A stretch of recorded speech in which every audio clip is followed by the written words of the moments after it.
the sign from Bailey. Got him, and that's the ball game. Ramirez unhappy, but it did look like it hit the inside corner. And the Giants snapped their 3-game losing streak. Hey, you pound out 11 hits, and you win 2-0. It's still a little bit of torture. Hello there. Torture it was for the, wow, what a great start to the show. Breaking the arm off already. Easy, Sammy. Oh, man, what a great way to start the show. The Orange and Black Weekend Wrap, the new All Giants talk show that we'll be doing every Saturday morning here on 95.7 The Game. Sam Lubman here with Dan Devone, and look at that, Dan. Barely 30 seconds into the show, we already got a something going wrong here. I just pulled the mic arm right out of the socket. You're already there. making more contact than the Giants have in the last month. There. Basically. What you're doing. That is what's going on there. So take the win last night, though. No, I'll take a 2-0 win for the Giants last night. That was Dwayne Kuiper on the call there for NBC Sports Bay Area. Giants win 2-0 over the Miami Marlins at the now called Lone Depot Park, which, Dan, I don't know if you've ever been out to Miami, been to that ballpark. Very underrated ballpark. It's a bucket list for me. Yeah, no, it's a good one, except I learned a horrible reality yesterday. The Clevelander out in left field was closed a couple years ago by Derek Jeter. Oh, the Cleveland. So I've been to the Clevelander Hotel in Miami Beach. It's one of the same. Yeah, no, they got the bar out there too. Yeah, Sure. I've been there as well. It's a great hangout spot. I think highly questionable on ESPN actually films. It's would film its shows there. But yeah, no, there's the Clevelander that's in the actual ballpark of Lone Depot Park. But yeah, they closed it down a couple years ago. They even filled in the pools that were in there. So it's basically just like a normal restaurant in left field now instead of a fun little nightclub. It looks like a nightclub, and there happens to be a baseball game going on at times. No, it's so I did it a couple times, and it's like you're sitting there, and the baseball purist inside of you is just like, this is so wrong. Like, you can't have showgirls dancing in front of pitchers who are warming up in the bullpen. But then at the same time, you're just like, actually, no, this is kind of cool. Like, this is just such a Miami way to enjoy baseball. And what I really love about Lone Depot Park, and we are going to talk actual Giants baseball, don't worry, but it's one of those ballparks that, like, if you took the entire city of Miami and squished it into a ballpark, it would be it. Like, it truly captures the entire essence of the city in that ballpark there. It really pays tribute to the city, which it should, seeing as it's built on the ashes of the old Orange Bowl, RIP OB. But yeah, Giants take a 2-0. Before we move on, because you spent, for the people that don't know, you spent time in Miami. You went to the University of Miami. Yeah, 4 years, University of Miami. Which I think is fabulous, because we're so California-based when it comes to our colleges, whether it's the Pac-12. I went to the University of Arizona. Everybody is sort of like out here in the West. One of the schools I wanted to go to was the University of Miami, believe it or not. I didn't have the cojones to pull the trigger at age 17, 18. So hats off to you. But the one question I have when it comes to the Marlins and that mercurial fan base of theirs, like, how do you get your arms around that? I know the Derek Jeter thing didn't work. They've won titles, but that place does not draw. And it's Miami, for crying out loud. And I know people much smarter than me have tried to get their arms around filling out that ballpark, or at least generating some level of excitement with that. It's Miami at the end of the day, for crying out loud. Yeah, how fans wrap their arms around that team down there, Dan, the answer is simple. They don't.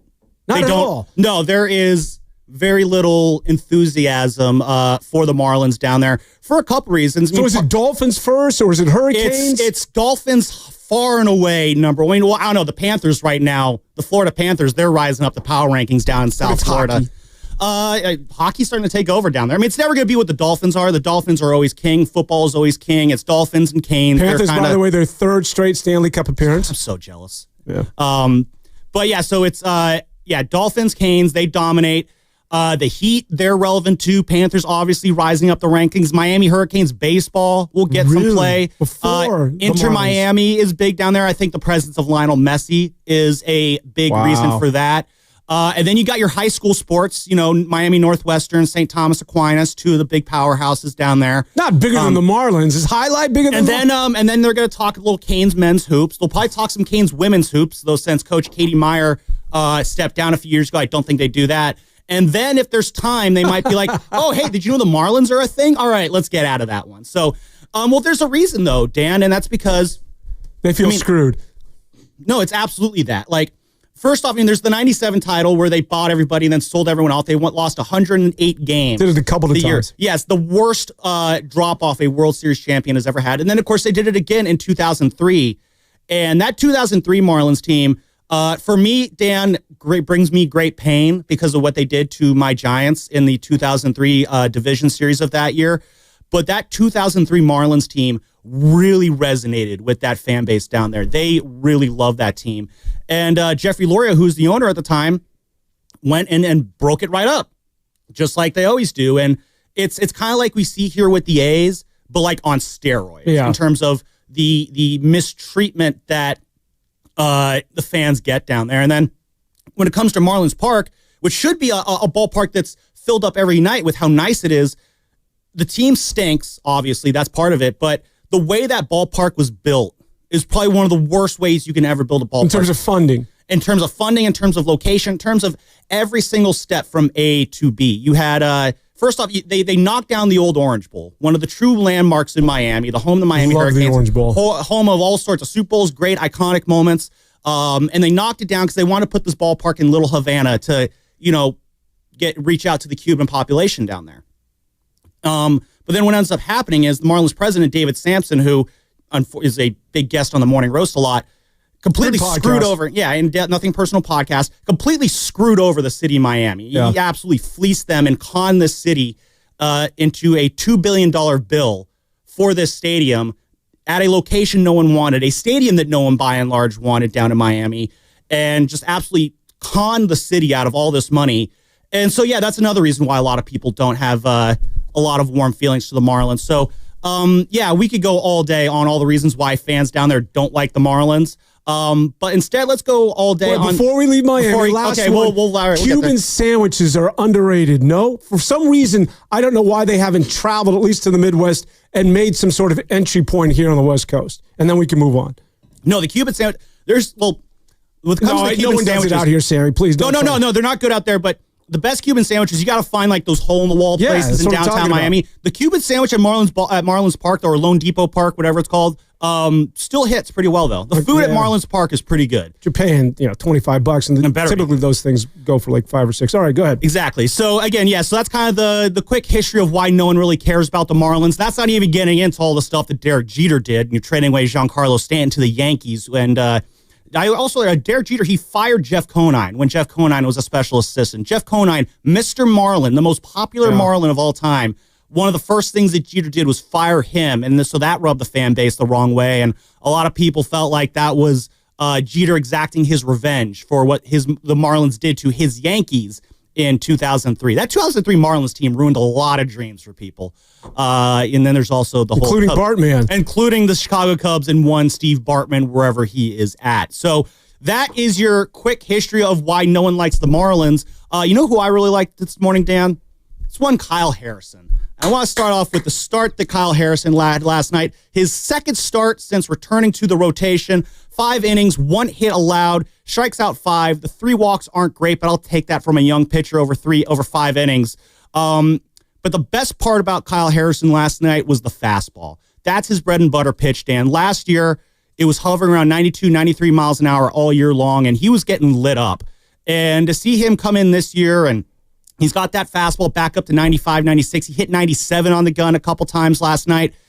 Kyle Harrison looks like he's on his way to being back. Let's not forget that it was just a mere year and a half ago. He was the top prospect. I'm talking in baseball as far as a left-hander and a pitcher to keep an eye on. Now, I know he had some struggles and the injuries, but you're right. He's unlike a lot of the pitchers on the Giants staff, like Logan Webb, and for the most part, they're all about location and keeping the ball down, right? He's going to challenge you. Like, he has a riser. He comes up in the zone, and he's all about gas. Now, he offsets it with a slider, what have you, but he's sort of old school, man.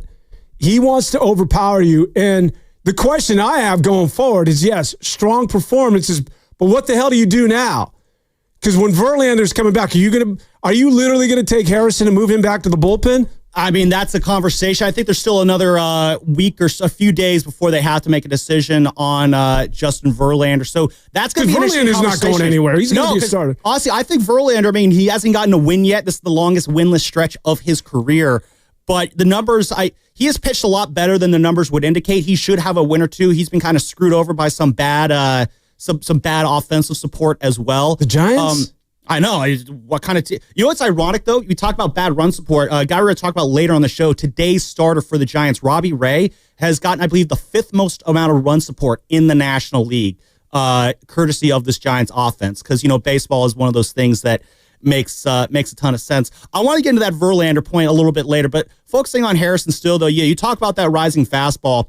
He had a moment at the end of the 3rd inning, which he had a couple of his walks in that 3rd inning. Let's see, he walked Javier Sonoja and then Nick Fortes. He has runners on first and second. Augustin Ramirez lines out to Mike Yastrzemski, allowing the runner Sonoja to move over the third. He's got first and third with 2 outs now, with Gilberto Hernandez making his MLB debut at the plate. And a very tough situation there for this young pitcher. I'm thinking, all right, how's he going to get out of this one? You got runners on the corners that you put there for free. This is a tough situation for a young pitcher. So I was kind of leaning forward, like, let's see if he can get through this here. And then boom, 1, 2, 3 strikes, fastball. Gets him 96 up in the zone inside to end that at-bat. You talk about that rising fastball, Dan. That was where you really saw Kyle Harrison cook the most, I think, was in that 3rd inning last night. He is the corner. Why it's so encouraging to see what it is that he did last night is because I think he and Birdsong, you can throw Logan Webb in there because he's young enough. Those are your foundational pieces of this baseball team going forward, I truly believe. And to see a guy that they have as much invested in this guy. Now, sometimes it's like, you don't just walk onto the field and be, schemes or just start overpowering guys from day one. Typically in baseball, which is why you have to be somewhat patient when it comes to Eldridge, is you have to marinate. They always say it takes like 500 at-bats before you really understand what's going on as a hitter at that level. And it takes, upwards of 200 innings before you really understand the temperament of this sport and just how it's played at the MLB level. And so I know that the expectations were somewhat unachievable at times when you think about what we thought he was going to be coming out of the gates a year ago. But he is turning into the pitcher that was as advertised. Like we're talking about, not only is this guy overpowering, but he's doing it from the left side, which is rare, of the hill. So he is a commodity. And to see a guy get up to 97 of the clock, you're right. I mean, he was around 92. With movement, too. And Harrison, this is the sort of excitement, which is why, and I'm glad that we'll find out, Sammy, how you feel about this team, but I'm a glass is half full, and it's because of what it is you're seeing out of Harrison and these young pitchers, as well as the emergence of who I think is a star now in Elliot Ramos, that there's more optimism, I think, surrounding this baseball team, despite the anemic hitting. And I know it's easy to pile on, and we can have that conversation about the offense or the lack thereof. But I do think that when you think about what Kyle Harrison did last night, and more importantly, when you think about the future, there's a lot to get excited about the San Francisco Giants. And a lot of it is centered around, and it's centric around that young man and the left-hander out of California. Absolutely. The voice you're hearing is Dan Devone. I am Sam Lubman. This is the Orange and Black Weekend Wrap. It is your source for all things Giants talk here on 95.7 The Game. There are 18 Saturdays left in the baseball season. I know it's a crazy thing to think about. And we will be on the air at 9 o'clock every Saturday morning, each Saturday morning. How did you come up with that number? Did you calculate that? I counted it, yeah. Want to see how many of these shows I got? You were wired differently. I was banging on the table for a while trying to get this show going. So, yeah, I'm a little bit geeked out on it. But the most important thing about this show, Dan, is I want to hear from Giants fans. So 888-957-9570. Any and all Giants takes. I want to hear them. How'd you feel about that win last night? Are you feeling more confident about Kyle Harrison? Because, Dan, this was once a pitcher that Giants fans clutched as closely as possible, saying, no, you cannot trade him for, let me check my notes, Juan Soto. In 2022, Juan Soto was the big trade chip. And we had so many conversations at this station as to how in the Giants should be on Juan Soto. And the conversation was basically everybody but Kyle Harrison was on the table. If Kyle Harrison was the piece that needed to be added to the trade package to actually make Juan Soto come here, their Giants fans were out on that. They did not want to give this guy up. That's how highly regarded he was at the time, being the highest ranked left-handed pitcher. Because, you mentioned, Harrison along with Hayden Birdsong, Logan Webb. I'm going to focus on Harrison and Birdsong a little bit more here. They're both, 22, 23 years old, the same age as our producer, Steven Risotto, a.k.a. Pasta. And I remember a time when the Giants had two young 22-year-old starting pitchers. One was named Matt Cain, another was named Tim Lincecum. And those two starters led the start of a dynasty. And when you look at Harrison, when you look at Birdsong, now I'm not saying that Harrison and Birdsong are the second coming of Lincecum and Cain. Let's not go down that road just yet. That's a big expectation to put on those two. But when I think why Giants fans wanted to hold on to Harrison is they've seen a great team rise up on the back of great pitching. They've seen a great team rise up with the help of a dynamic lefty that can fire in that fastball. When you look at Kyle Harrison, when you look at the arrival of Hayden Birdsong, when you look at the presence of Logan Webb, I can see why Giants fans look at those three guys and be like, yep, that's the next triarchy that the Giants are going to, roll into the postseason with. If you got Logan Webb on the mound game 1, Birdsong game 2, Harrison in game 3, you're feeling good about that homegrown rotation right there, which is why I think a lot of fans, again, were so locked in on the concept of Kyle Harrison being the future of this team. And it was getting dicey last year. I think the Giants were kind of starting to fade out of favor with Harrison last year. Because he also had that ankle injury, and they had to rush him back from that ankle injury. Dan, I think he had a 3.96 ERA when he injured his ankle last year.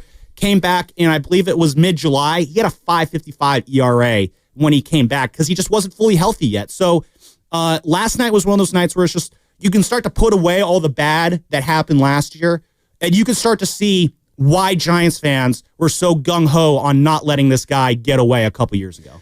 Well, I do think we need to let this breathe a little bit because it's two starts, yeah, and it's not even more than 5 innings and 80 pitches. So it looks good up to this point, but let's not get ahead of ourselves. So fair. Very, very encouraging.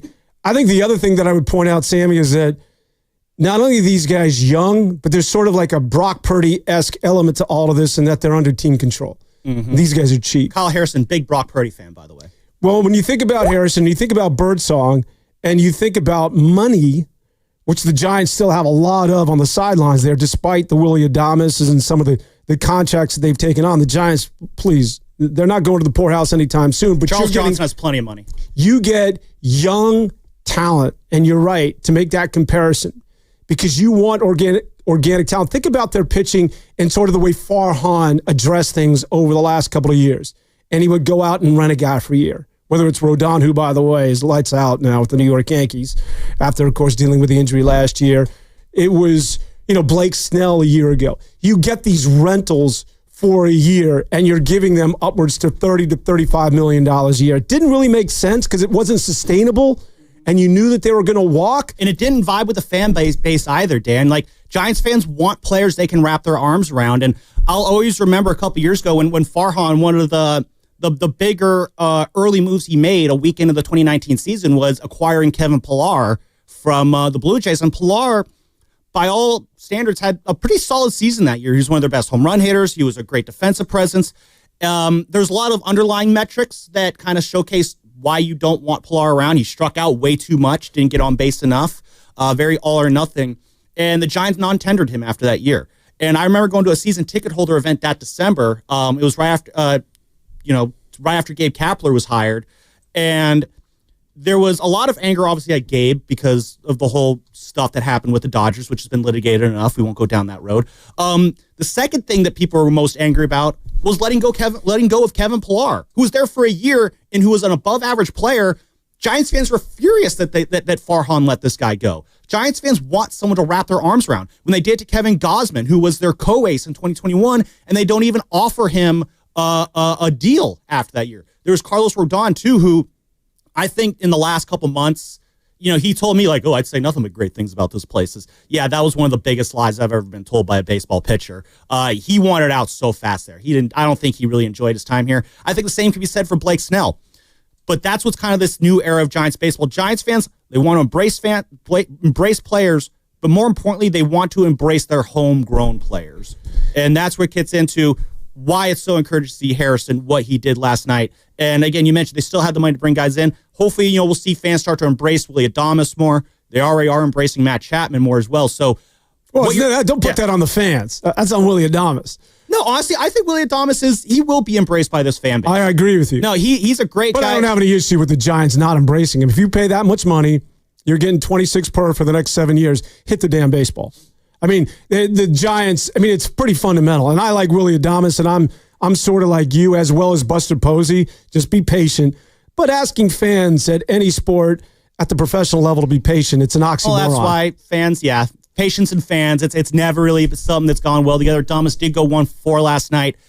He is hitting 209 though, so he's out there in the Stockton area with that batting average right now. How do you like that? Shout out Los Banos as well. Another guy who came through last night, and stop me if you heard this before, Dan, but Wilmer Flores really came through for the Giants last night. He continues to have a dream comeback season right now. He is probably the team's MVP, and he's got to be one of the leaders for the comeback player of the year so far this year in terms of just what he dealt with last year and how he is performing this year. I believe it was, RBI number 46 last night. Is that right, Steven? I'll check that. All right, there we go. He's still in the top 5, I think, in MLB. He's I think in top 3 in the National League. I think Seiya Suzuki and Pete Crow Armstrong are the only guys with more RBIs in the National League than Wilmer Flores. And it's impressive to see. I'm curious what your thoughts on Wilmer are this year, Dan, because the way he has been doing it is very unusual. He's doing it with a lot of soft contact. He's not, he's got a lot of home runs, but he's not like really crushing the ball. But it's when he picks and chooses his moments. It's always when the Giants need it most. And it's always on these long at-bats. The first inning, he works an 11-pitch at-bat against Cal Quantrill before getting the single to knock in Elliot Ramos. It's just he is the hero the Giants need when they need him most. Well, just think about where would this team be without Willie Flores? The wild thought. I'd say where would this team be without Willie Adames? That should be the question, but it's the wrong Willie. Right. But I think I would say that, and you follow baseball more than anybody here at the station when it comes to the Giants, isn't it pretty accurate to say over the last 2 years that he's been the most consistent hitter? I know that's not saying much. Last year, I would say last year he's pretty much your best hitter. Here's the thing. I've gone through a lot of emotions when it comes to Wilmer Flores. There was a time where he was probably the Giant that gave me the most amount of frustration. He made a play, I remember, in 2020 against the A's on a Friday night. He failed to get a double play started that led to a brutal Trevor Gott ninth inning implosion. There was the Stephen Piscotty grand slam that happened in that game. Giants, I think, were up like 7-2 or something when that inning started. Ended up losing that game. One of the worst losses I've ever seen this team take against the A's, and it all started with that bad play by Wilmer Flores. He was in my doghouse for a long time just off that play alone. And in 2022 and 2023, he was the Giants' best hitter.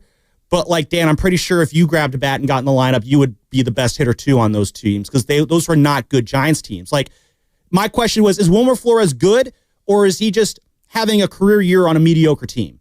I think he's good. But he's a DH now, to your point. Yes, he's not a defensive. He cannot play first. He definitely cannot play third. And so 2024 last year, he was dealing with a lot of injuries. And it seemed like, is this it for Wilmer? And the Giants still brought him back this year, and it's just he's not really doing anything different. He's got his body healthy again. He's able to have the at-bats that he wants. And what you're seeing is the Wilmer that we saw in 22 and 23 is finally being able to do what he does best on a team that's actually good. You know what I love about Wilmer Flores, and not to go Pat Burrell on you, Pat the Bat, or to sound like some sort legend. Of hitting instructor. Oh, yeah, by the way, don't fire the hitting coach. I hope he doesn't lose his Texas gig. Rangers. I mean, that's usually the first guy to go when your team's not hitting. But what's so fascinating about him, and this is just from sitting on my fat butt and watching baseball games, is that most players today have that lead foot. They'll stride or they kick, right? They're talking about changing Willie Adames' his lift, like to reduce that, to sort of leverage out, and because he's getting too high in his stance, what have you. Wilmer Flores just loads up on that back foot, and it's all balanced. He doesn't move. He's absolutely he does not stride, or he does not have that kick or that leg lift as a lot of hitters in 2025 typically do. He just loads up and shifts that body weight, and has that compact swing. I can watch that dude hit all day. It's fascinating, but he's a veteran hitter.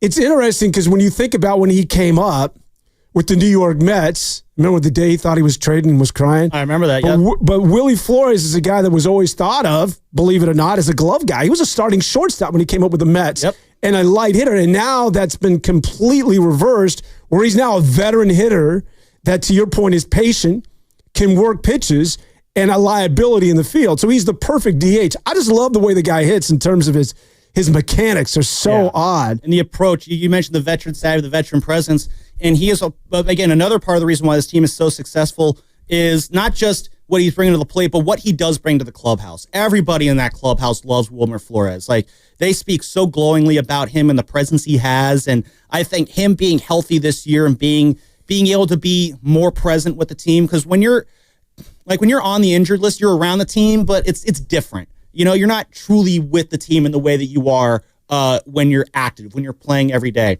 And so I think having Wilmer back, being able to be himself this year is just one of the many reasons why this Giants team is sitting at 32-25, 3 games out of first place right now. They're still very much in the thick of this thing, even though the offense is, having some struggles right now over the last couple weeks here. We'll dive into that more on the other side. Some struggles, that is kid gloves, man. Yeah, I'm going to sugarcoat it here a little bit. So, let's talk about these Giants offensive struggles and also Bob Melvin. I'm kind of curious where Giants fans are at on Bob Melvin now these days. 888-957-9570 is the number. Taking any and all Giants calls all weekend long, all morning long, not all weekend. We won't be here all weekend. That's a lot. It is the Orange and Black Weekend Wrap. I'm Sam Lubman. That's Dan Devone. Bob Melvin, how are we feeling about him? How are we feeling about this offense? All that and more on the other side.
So here's Schmidt.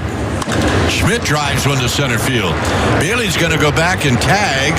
And here's the throw. It's on line, and they got him. Yeah, they're taking on one of the best arms in the National League East. Now back to the Orange and Black Weekend Wrap. The best Giants talk in the Bay on 95.7 The Game. That it is. That was Patrick Bailey getting. What the hell was he thinking? That was Patrick Bailey getting thrown at third base by Dane Myers in the second inning of last night. Dwayne Kuiper with the call there for NBC Sports. Bay Area, 888-957-9570 is the number. It is the Orange and Black Weekend Wrap. We want to hear from all you Giants fans.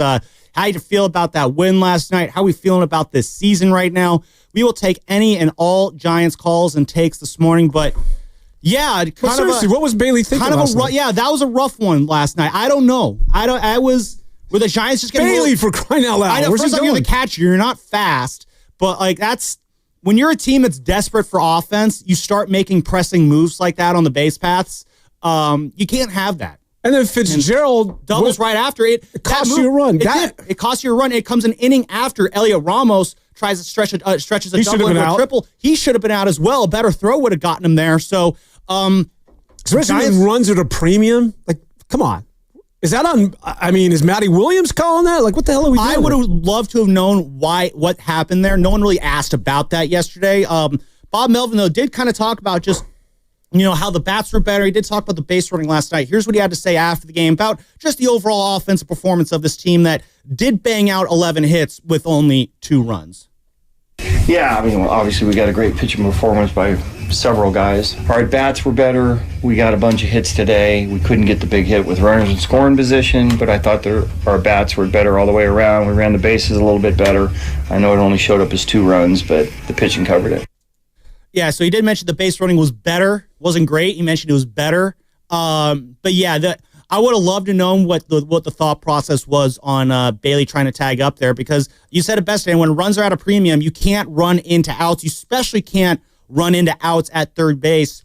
And it kind of offset a great hit there by Patrick Bailey. He had a great double off the left field wall there. Almost was out, and instead of kind of using that, it was. I was talking with Risotto last night about. He was just like it completely killed the entire momentum of the inning, and it absolutely did. I mean, you did get the Fitzgerald double right after that, but he ends up being a 2-out double, I believe. It was a 2-out double because remember Casey Schmidt hit the fly ball there.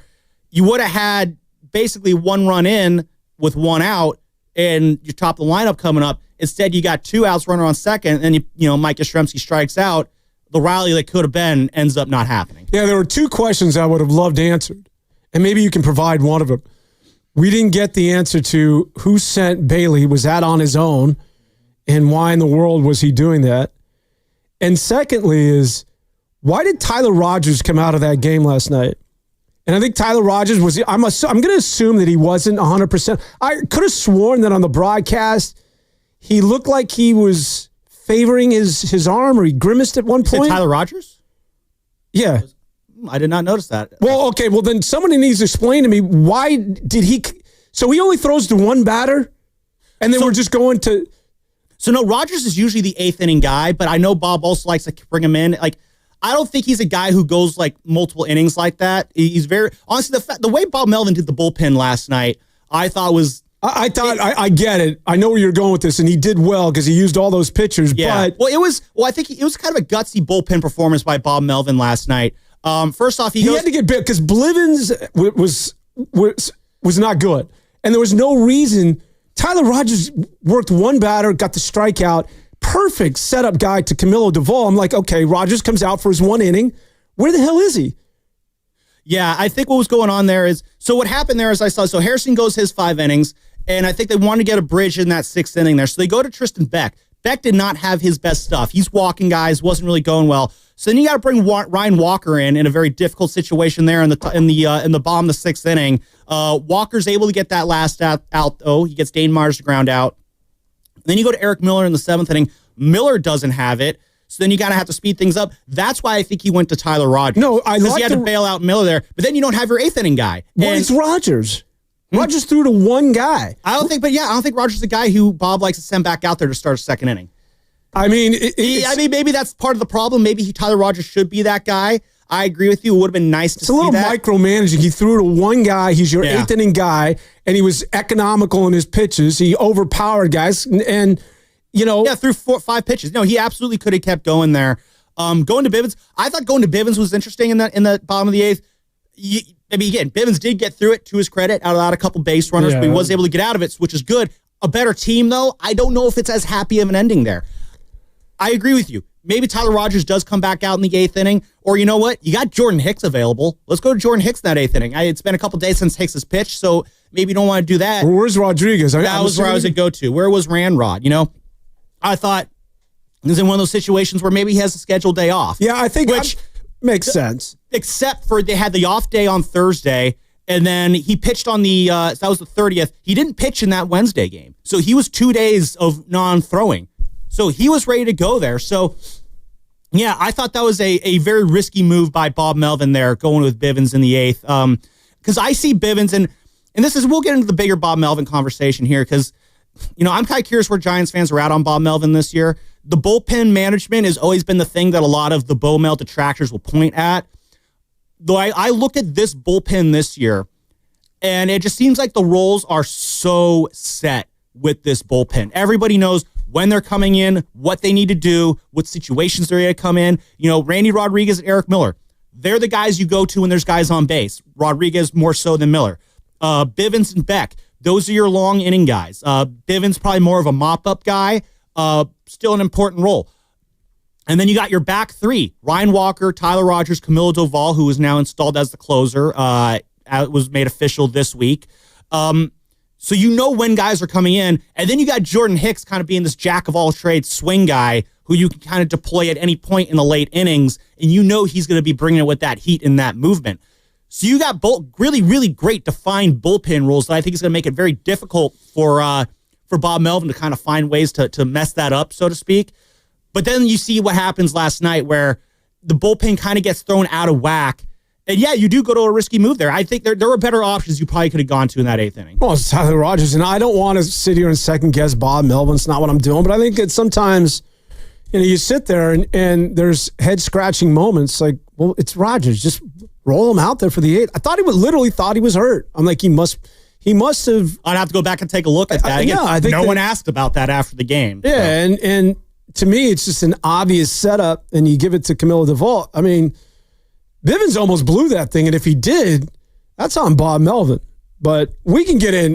Listen. Well, I want to finish up with this Pat Bailey conversation here before we move on to Bob Melvin. Were we talking about Pat Bailey? Okay. We were, yeah. We came back with a highlight there because Pat Bailey goes 2 for 4 last night, and it seems like every week he has one of these games where he gets a couple hits, and it's like, is this the moment he's going to get it together?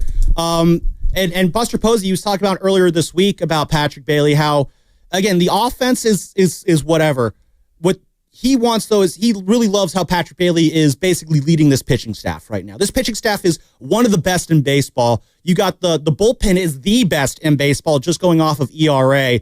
And Patrick Bailey, he's the general out there. And Buster Posey, he knows, obviously, because he's Buster Posey, what it takes for a catcher to lead a dynamic pitching rotation.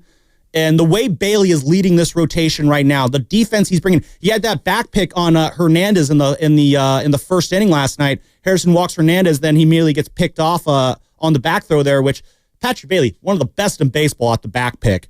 As long as he keeps doing that stuff defensively, that bat is whatever the batting average is, it's going to be staying in that lineup. Agreed. I think he is the best defensive catcher in the game. And for that reason is why he continues to start. Lamont Wade's an entirely different story. We already saw the switch. Defensive chops, yeah. But can you hit a little bit, Pat Bailey? See, just a little bit.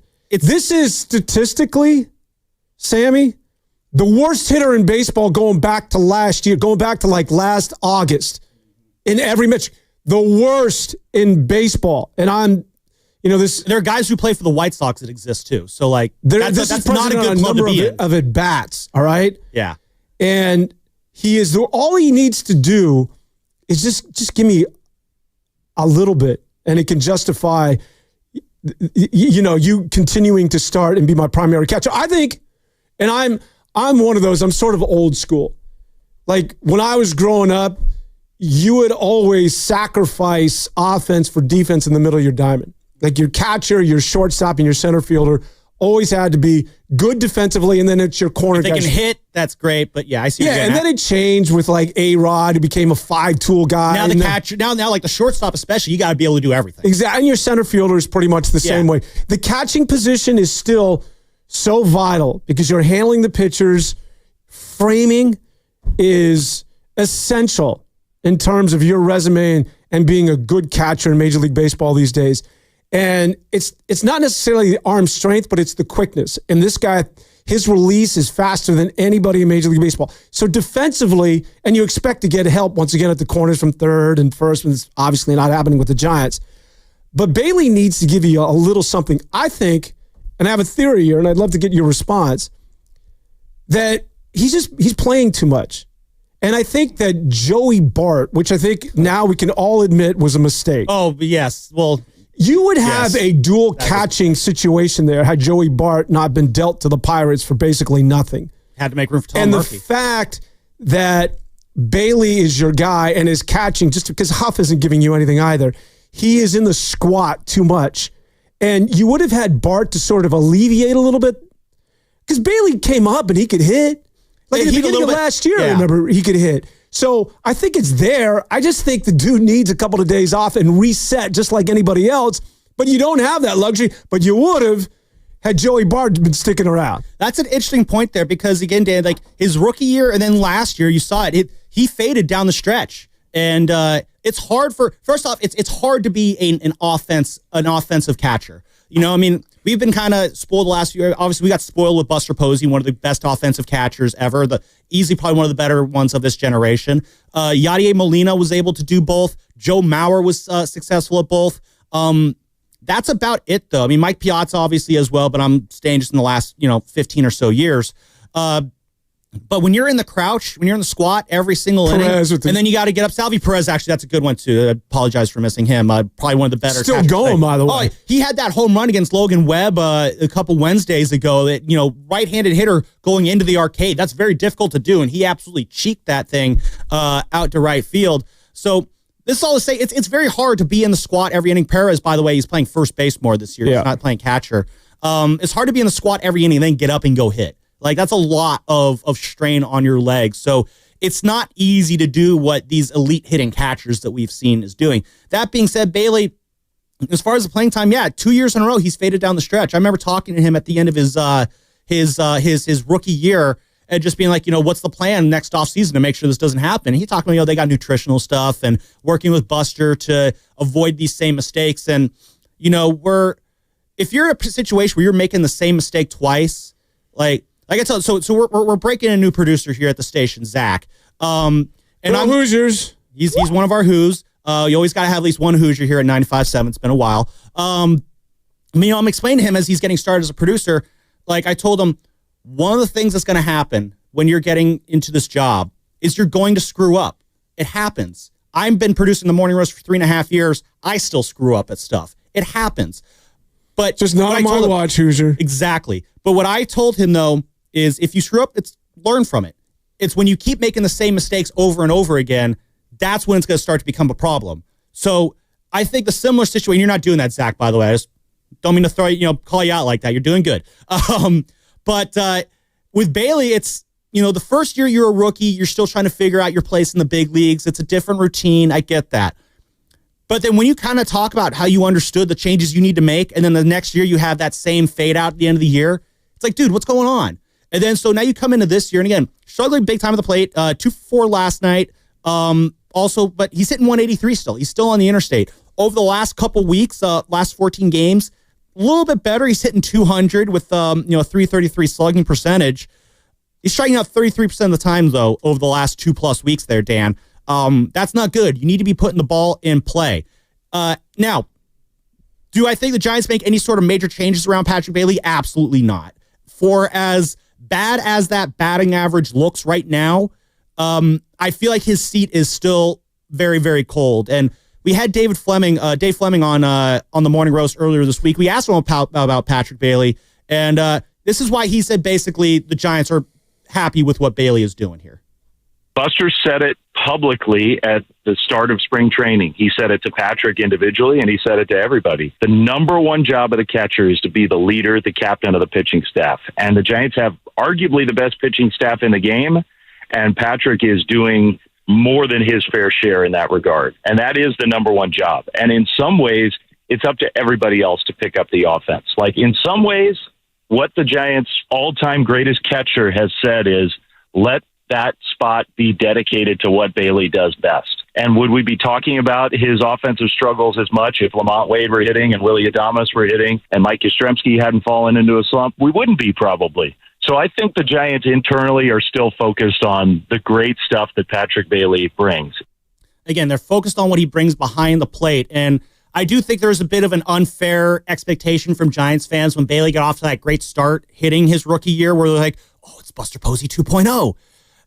He's not. He's not Buster Posey 2.0 at the plate. He's up there defensively with the best in the game. He could even maybe one day be a better defensive catcher than Buster Posey. I'm not saying he is, but he could be. That's just how good he is defensively. But when the most respected catcher in the organization's history is saying that Patrick Bailey is doing exactly what we want him to do, that seems like a pretty good endorsement. Rizzo, you got my ear about something. You want to bring something about Patrick Bailey in response to what Dan said. What was that? Yeah, just to back up Dan's point, Dan brought up last August kind of being, how far this horrendous stretch of offense from Patrick Bailey has gone. And I went and pulled it up. And since August 1st, 2024, among hitters who at least have 250 plate appearances, Patrick Bailey is last in batting average, last in on-base percentage, last in slugging percentage. So I think it backs that point up pretty well. So and last in weighted runs created plus. So he's 33 weighted runs created plus. And for those that don't know advanced statistics, that's almost 70% below the league average offensively. But the defense is carrying much of his value in that time. But I agree, no change. I don't think. Pasta, don't mess with me when it comes to numbers, man. I got my metrics down when it comes to this guy. Hey, Pasta, also, but you know what's fascinating about that? If you have his FanGraph numbers up, can you look at his WAR numbers, which are not that bad, to your point of just how good he is in defense? Yeah, so his rookie year in 2023 had a 2.7 WAR, and then last year 4.3 WAR, while having an 81 weighted runs created plus. So won a Gold Glove, still with a 4.3 WAR, even with practically horrendous offensive production, and he's almost got 1 WAR this year. So there still is some value there. We're just not seeing almost anything with the bat. It's almost an automatic out at this point. So here's how much fun I have with these. He's on the plus side of a WAR this year. Here's the fun I have with these FanGraph numbers here as Rizzo gets this call that's coming in. He's got that 0.8 WAR here, but so FanGraphs has an offensive and defensive rating. I look at it as kind of arbitrary because it's put together with a bunch of metrics that I wouldn't even know. So I take these ratings like WAR, like a lot of baseball stats, I take it with a grain of salt. These stats are tools. They're not end-all be-alls. They're tools that can help paint a picture. But I think these two numbers here paint an incredible picture about Patrick Bailey. His defensive rating, which is the best in baseball, not the best in the National League, the best in baseball, is 12.8. His offensive rating, which is, let me just make sure this, is the second worst among all big league catchers, is negative 10.5. So there's a 22-point swing between his defensive rating and his offensive rating, which I think just absolutely captures the picture of the Patrick Bailey experience. Great behind the plate, terrible at the plate. You want to know who the one catcher in baseball who has a worse offensive rating than Patrick Bailey is? He's with the Colorado Rockies. No, it's an easy guess. Close, though. That's the third worst. Who is it? That's Jacob Stallings is the third worst. The worst is Salvi Perez. Oh, wow. Yeah. But again, Perez has not played as many games at catcher as Bailey, I believe, this year. But he's played a lot of first base. But again, this is all to say, Patrick Bailey's offense, but pretty rough right now. Just hit a little bit. To your point, I know I need to be above 200 at minimum. Just if he gives you a little bit, it's justifiable right now. But it's gravy if he can just make a little contact. And I think to his defense, give him a night off. But you don't have that affordability. No, Sam Huff is Well, Sam Huff is he is basically what every Giants backup catcher has been. All the way going back from Hector Sanchez to Chris Stewart to Guillermo Quiroz. One of my favorite conversations I had with one of the Giants beat writers, Grant Brisbee, is how many random backup catchers can you name? They all are the same thing, though. The offense is whatever. They're just capable enough on defense. And that's what Sam Huff is. He's whatever on offense, but he's capable enough on defense that the Giants will trust him behind the plate. Who was our guy? Kurt Casale a couple years ago. Terrible on offense, but he was probably one of the best defensive catchers they've had and one of the best just in terms of just handling the pitching staff, one of the better catchers that they've had during that time. 888-957-9570 is the number. Want to hear from you, any and all Giants takes. We were just talking about Patrick Bailey, but Dan, we started off this show talking about Kyle Harrison. You brought up a very good point when it comes to Harrison in terms of what happens to him when Justin Verlander comes off the IL. Verlander was going to miss 2 starts, maybe 3. We've seen those 2 starts now, so that date is coming up quickly. Theo in the East Bay wants to join the wrap. He is kind of in the same boat as you, Dan. He has that same question about Verlander. Theo, what's going on, man? You're on the wrap. Yeah, man. Thanks for taking my call. Really enjoying this show. Glad you guys are doing this Giants show on Saturday now. I'll be tuning in. But, yeah, sorry to get away from Patrick Bailey talk. All good, man. But, yeah, earlier in the show, you guys were talking about Verlander. And I was thinking the same thing. What do we do when Verlander comes back? Because Kyle Harrison, he pitched a hell of a game, won me some money yesterday. I bet the over on him to have more than 4 strikeouts. He got that done for me. But I'm thinking maybe, go to a 6-man rotation if that's in the cards. Or, everybody was just talking about trade rumors, trading for a hitter. I don't want to do that. I like the team that we got. Like the vibes, like everybody is saying. But, yeah, my question is, what do we do? What I'm saying, go to that 6-man rotation. Thanks again for taking my call, guys. Cheers.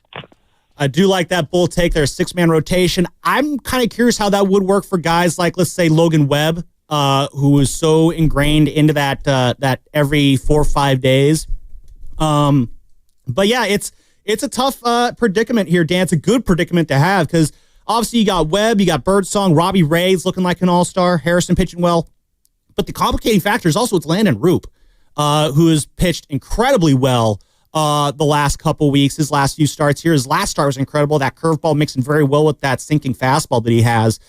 If I had to answer right off the bat here and we're up against it, my guess was maybe if you won't want to put as much strain on Landon Roop's innings this year, maybe Roop is the guy you move to the bullpen, not just because he's for lack of performance, but he is, I believe, still qualifies as a rookie. So, again, throwing ideas out there, maybe that's the salve is Roop goes to the bullpen for a little bit, and they get Verlander back in the rotation. Well, I think... Which seems crazy because Roop's been pitching very, very well as well. Also. Yeah, I don't think Roop's going anywhere, and I think, unfortunately, it's going to be Kyle Harrison who's going to go back to the pen. Now, and probably Tristan Beck goes down to Triple A. And Verlander isn't going anywhere because of the contract, and the guy is going... Listen, he's going to be a starter when he's healthy, and he has been good. I know the numbers don't necessarily back it up. You can't go to a 6-man rotation simply because I think, listen, you can. I just think that... I don't think it really worked now. When you get to that extra day off, I know it doesn't sound like much, and you would think the extra day of rest would be a benefit, but it's not for pitchers, and they'll tell you that you give me 6 days off, and I'm suddenly out of whack, and they're just very systematic in that regard. But I think, unfortunately, the odd man out is going to be Harrison. Now, again, I think it's been a small sample size, so we're certainly excited about the guy, but let's see him go a full... 100, 120 pitches, stretch him out to 7 or 8 innings, and let's just see how he is I think the biggest sort of indicator on pitchers, or what sort of gas do you have, or what do you have left in the tank when you get to the late innings? And so he's been pushed, but he's still under this pitch count of about 75, 80 last night. And that's so let's just let him run and stretch him out to see exactly where he's at before we make these sort of overall indictments that the guy's back and giving him the Cy Young. It's a fair point. Yeah, innings limits has always been Kyle Harrison's kind of bugaboo there. We can get into that more on the other side. Also, I teased the Bob Melvin conversation. So, Dan, I'm curious where you're out on Bob Melvin this year. Was not the most inspired hire, I think, when the Giants made it. I liked it. A lot of fans were I called him Bob Melvin because fans were meh on his hiring. Well, it's because he's boring. Which maybe that's a good thing. And so let's talk about that on the other side. That's Dan Devone. I'm Sam Lubman. 888-957-9570 is the number. We want to hear from any and all Giants fans today. We'll go to the YouTube chat too at some point too, because I think there might be some good points there. I know I saw our guy Skills in the YouTube chat. He likes to make some good points. So shout out to you, Skills, and everyone else on the YouTube chat. Brought to you by First NorCal Credit Union.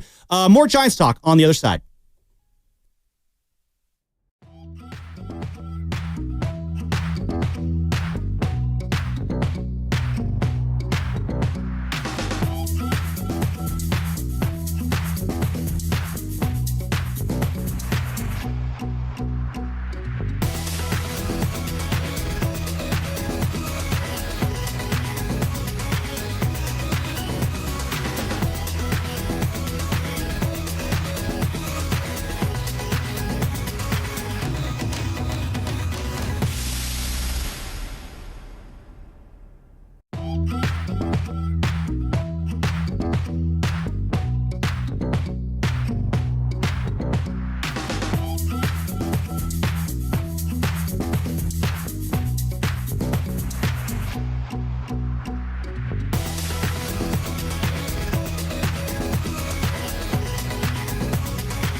High drive to left.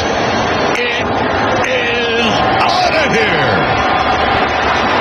Double digits now in home runs for Matt Chapman. I think he's fine. Now back to the Orange and Black Weekend Wrap on 95.7 The Game. Dwayne Kuiper on the call. Matt Chapman goes deep for the 10th time of the season, part of a 2-for-2 night with a walk and a run scored on that home run for Chapman, hitting .232 on the year right now, Dan. And love seeing that from Chappie there, going deep above the Cleveland. You see the catch that the guy made on that, the fan made on it? He was just sitting there in his seat, and the ball just plops right into his glove, doesn't have to move at all. One of the luckiest home runs I think you're ever going to see a person catch in their life. You ever caught a ball at a game, Dan? Fair foul? Not during batting practice, but not during a game. I wasn't one of those guys. So not in a game? Batting practice. Okay, no, just batting. not during a live game. Yeah. No, You not during the bring your 9. glove to games? I wasn't that guy. Oh, really? No, come on. I always bring my glove. When I was a kid, I had to be cool. I'm not rocking with a glove. No, come on. There's nothing wrong with. Oh, so you want to be the guy who the ball bounces off your bare hand and then you drop it, your beer goes everywhere, and everyone's booing you because you didn't bring your glove? Well, when I got to drinking age, I definitely wasn't wearing a glove. Are you kidding me? When I was younger, you have your glove in one hand, beer in the other. That's why God gave you 2 hands. Or beer in the glove. At what point, at what age? I have 2 questions. Do you stop wearing? Or do you? Well, you're still wearing a jersey, are you? Would you go to a Giants game with a full jersey? I know what questions you're asking, but yeah, go ahead and ask them. Jersey and a glove. At what age do you leave the glove and the jersey at home? So for the jersey, me personally, this I'm gonna give my personal answer is I have never really been a name on the back of the jersey kind of guy. I like that's what I'm addressing. I like a blank jersey. I don't want to tie myself to any one name or anything like that. It's, team over player, I guess. I don't know, something stupid like that. But no, I like the blank jersey. I had the same jersey that I wore for about 14, 15 years. My dad got it for me. It was, the white, cream replica. My dad got it for me after the Giants won the World Series in 2010, so it had the World Series patch on it. And I wore that bad boy for a good 14, 15 years. And there's lots of stains on it, lots of garlic fry stains on it to prove that point there. My dad could definitely tell you all about it. So I kind of retired that jersey over the last year or so because I got a new one. Dad got me a new jersey, so that's the new one there. But I've always been a blank jersey guy. Even player tees. I only have 2 player tees with a name on the back. One was Matt Cain, which I got because he's my favorite all-time Giant. And I got that one right after he actually signed his extension in 2012. And then... Can I guess the second one? You want to get... Hey, Steven, can you show Zach where the game show music is? I believe it's on one of Carter's boards, if you have it up, ready to go. We're going to do some producing on the fly there. And, yeah, let's play the game show music.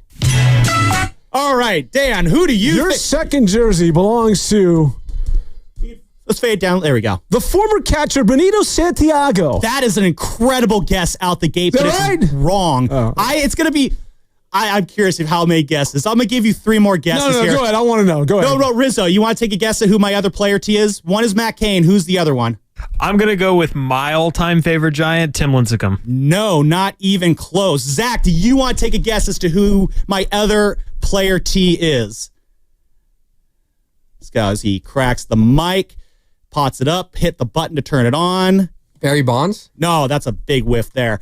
No, it is the one, the only... Position player or pitcher? He was an outfielder. I'll go with this. He was an outfielder, played in the 2008 to 2012 era Giants.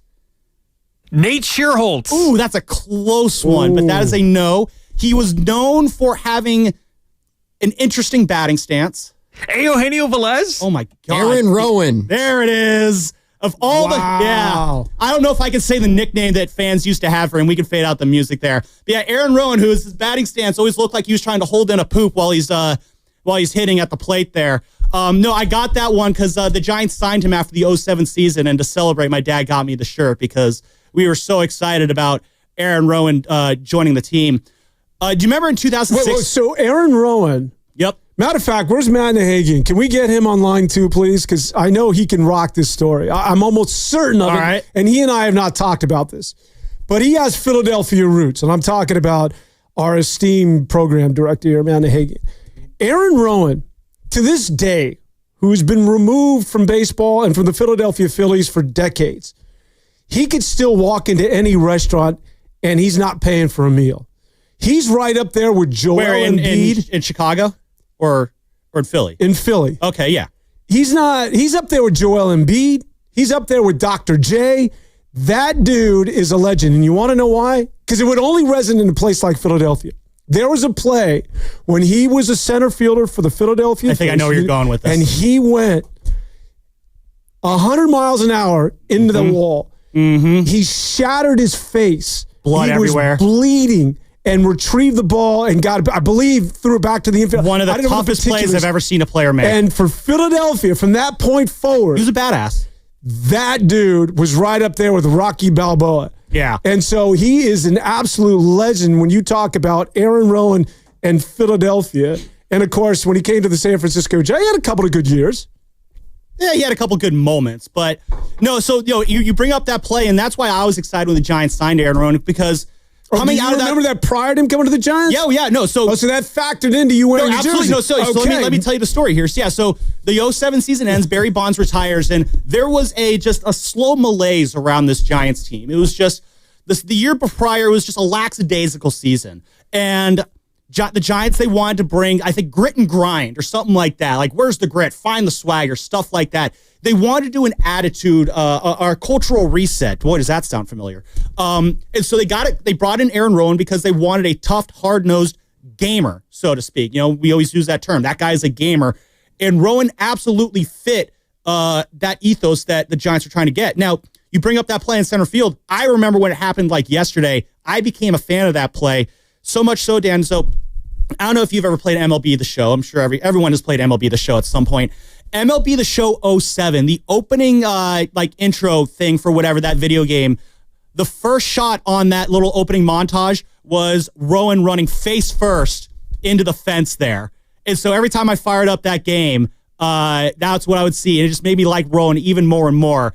And so the Giants signed him. My dad and I are super excited about it. So he gets me the shirt, and then Aaron Rowan ends up being a very mediocre Giant. Yeah, I mean, it's almost R-rated because it's not for the faint of heart. There's blood everywhere. Yeah. I mean, definitely go check out one of the toughest baseball plays I've ever seen a guy make. Dan, I do want to go out to the line, though, because I had to throw out the baseball field. Throw out the bat signal, not the baseball field. I don't know where that came from. Throw out the bat signal because the guy who got me all these jerseys and shirts is on the line right now. What's going on, Dad? So I'm on the green without a par 5 and 3 shots, so I got to make this putt. Oh, wow, what a flex. Oh, wait, so I need to go back to you in a minute? Is that what you're saying? Well, hold on. Is he putting for par? No, I'm putting for birdie, dude. Okay, here, put him back on hold. I don't want to distract him. 5th hole. No. You got on in 3? Can you make the putt while on air, Dad?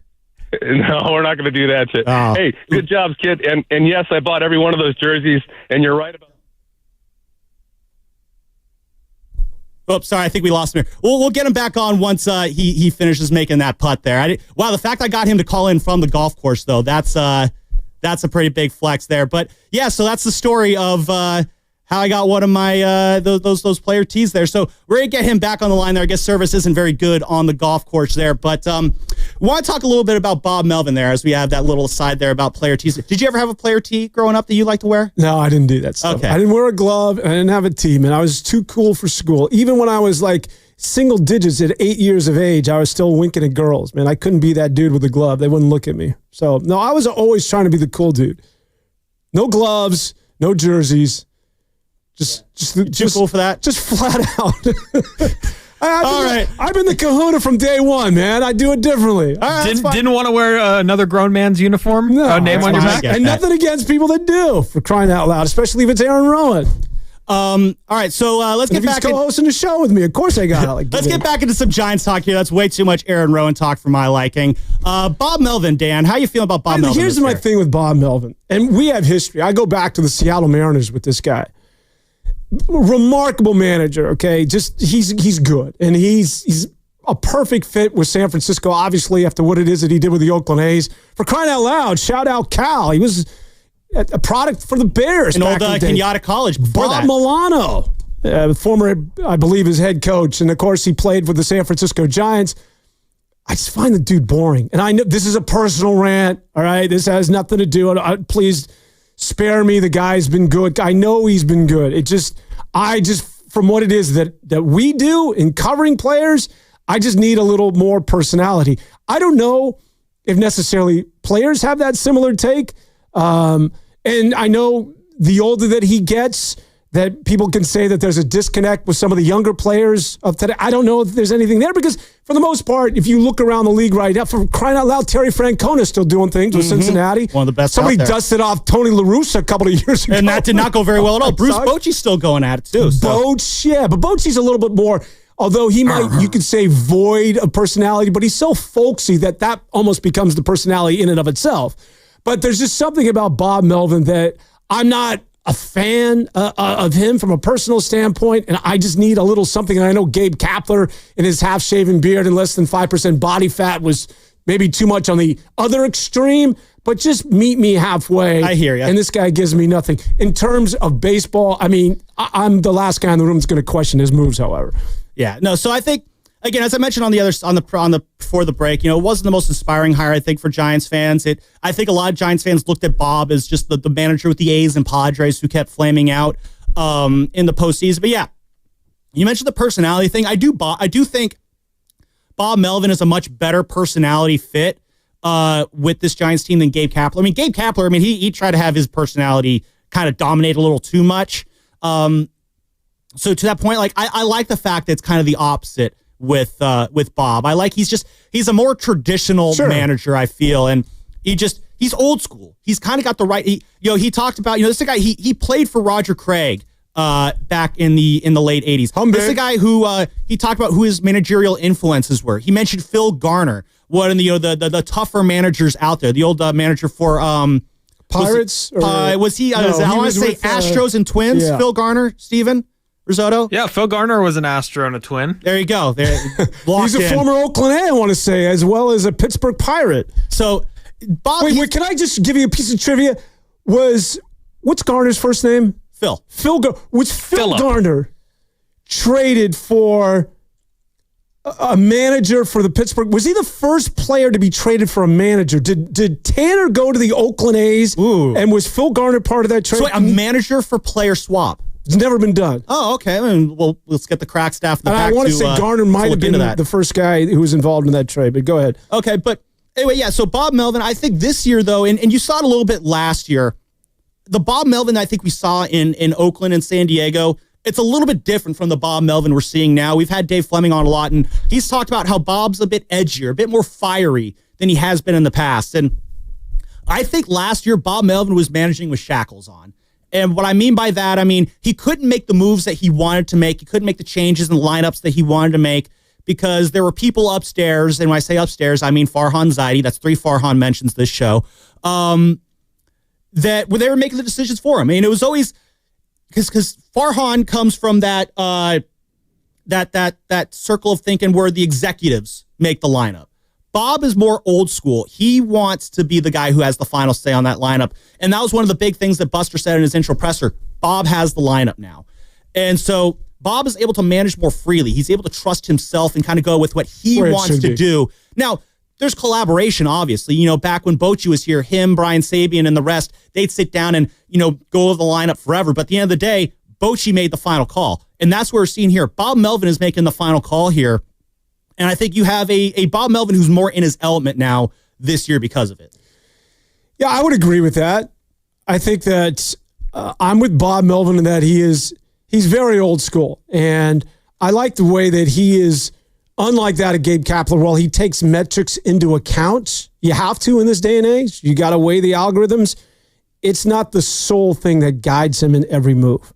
I still think that when he goes out to the mound or he makes a decision, he still has the ability to look a guy in the eye or manage from the gut. Exactly. And there's that balance that I think you need to strike as a manager to be effective in 2025. You cannot be all in terms of not even, as I like to say, ever putting your head up, meaning you're just looking at a piece of paper and you're looking at data and you're managing accordingly.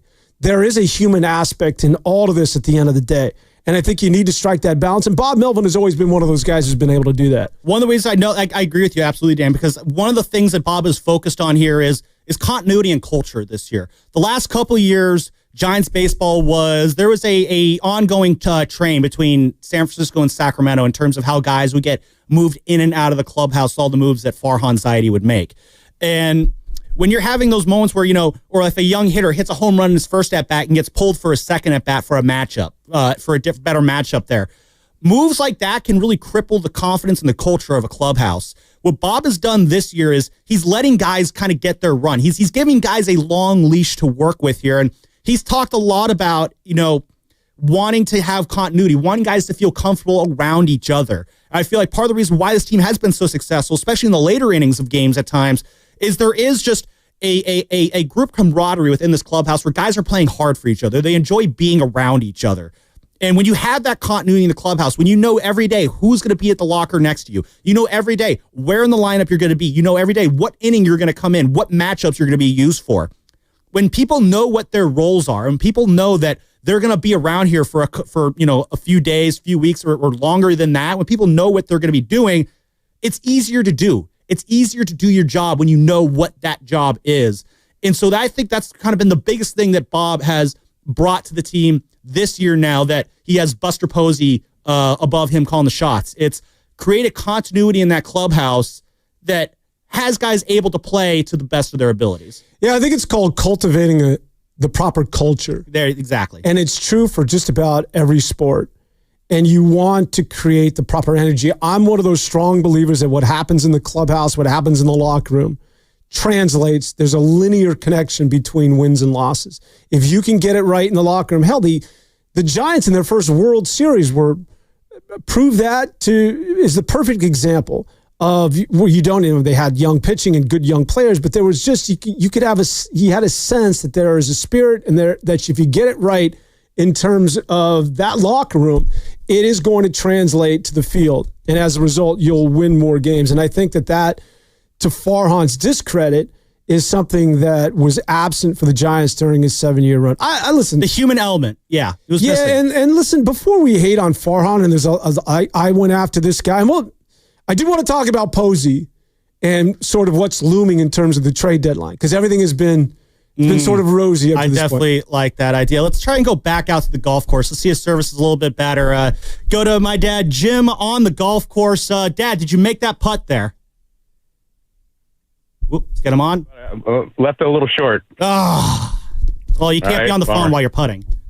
Yeah, no, I know. So anyway, good job, guys. Enjoy the show. And I'm listening. I got to hit in a minute, but I just want to call and say I really enjoy the show from what I can hear. Awesome. Yeah, well, Dad, wait, Jim, because I got to get out and play with this guy. So you're getting on in 3 on a par 5?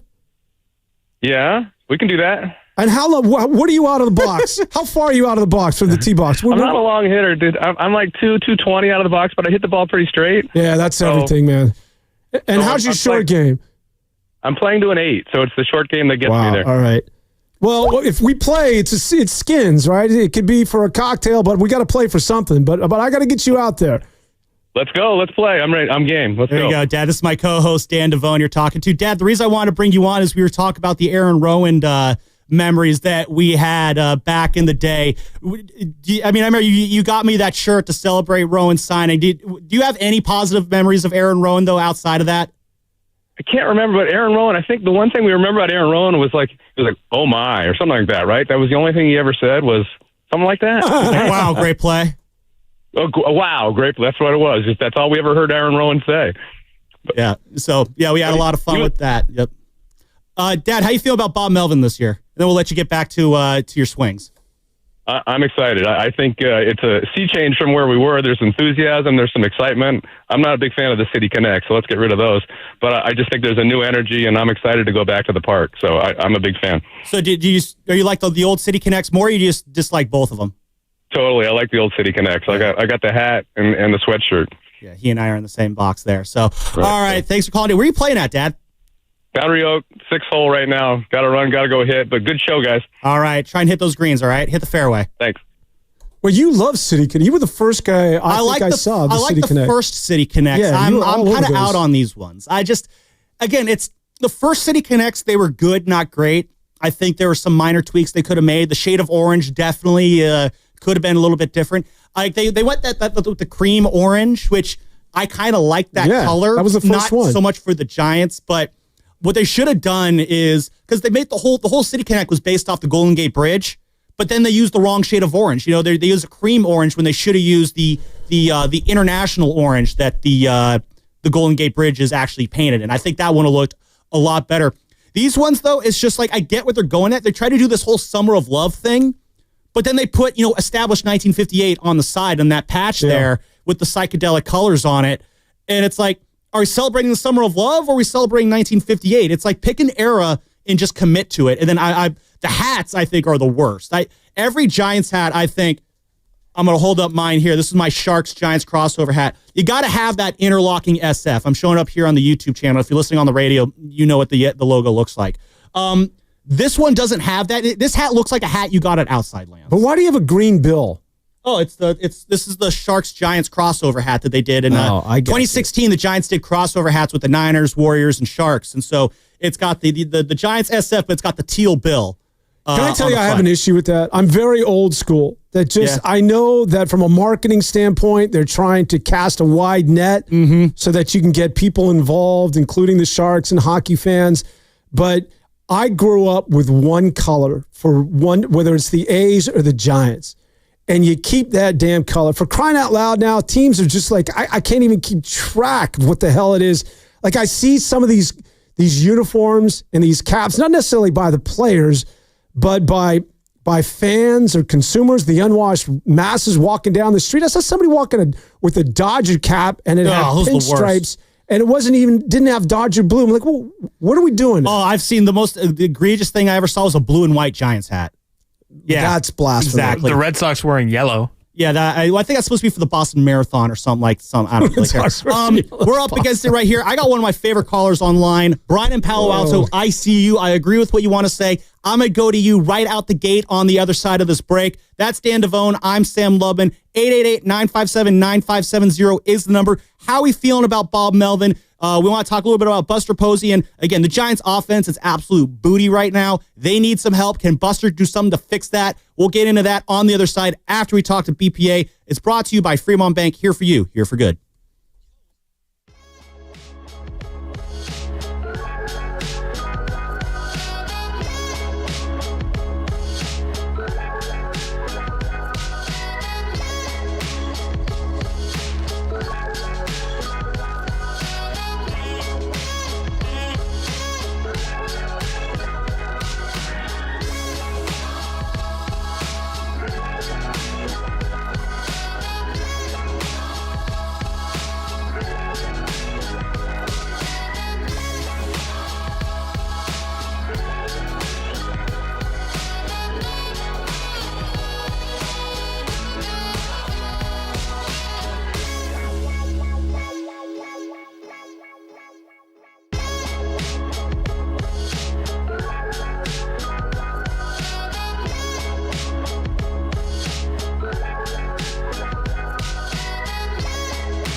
Fourth inning coming up.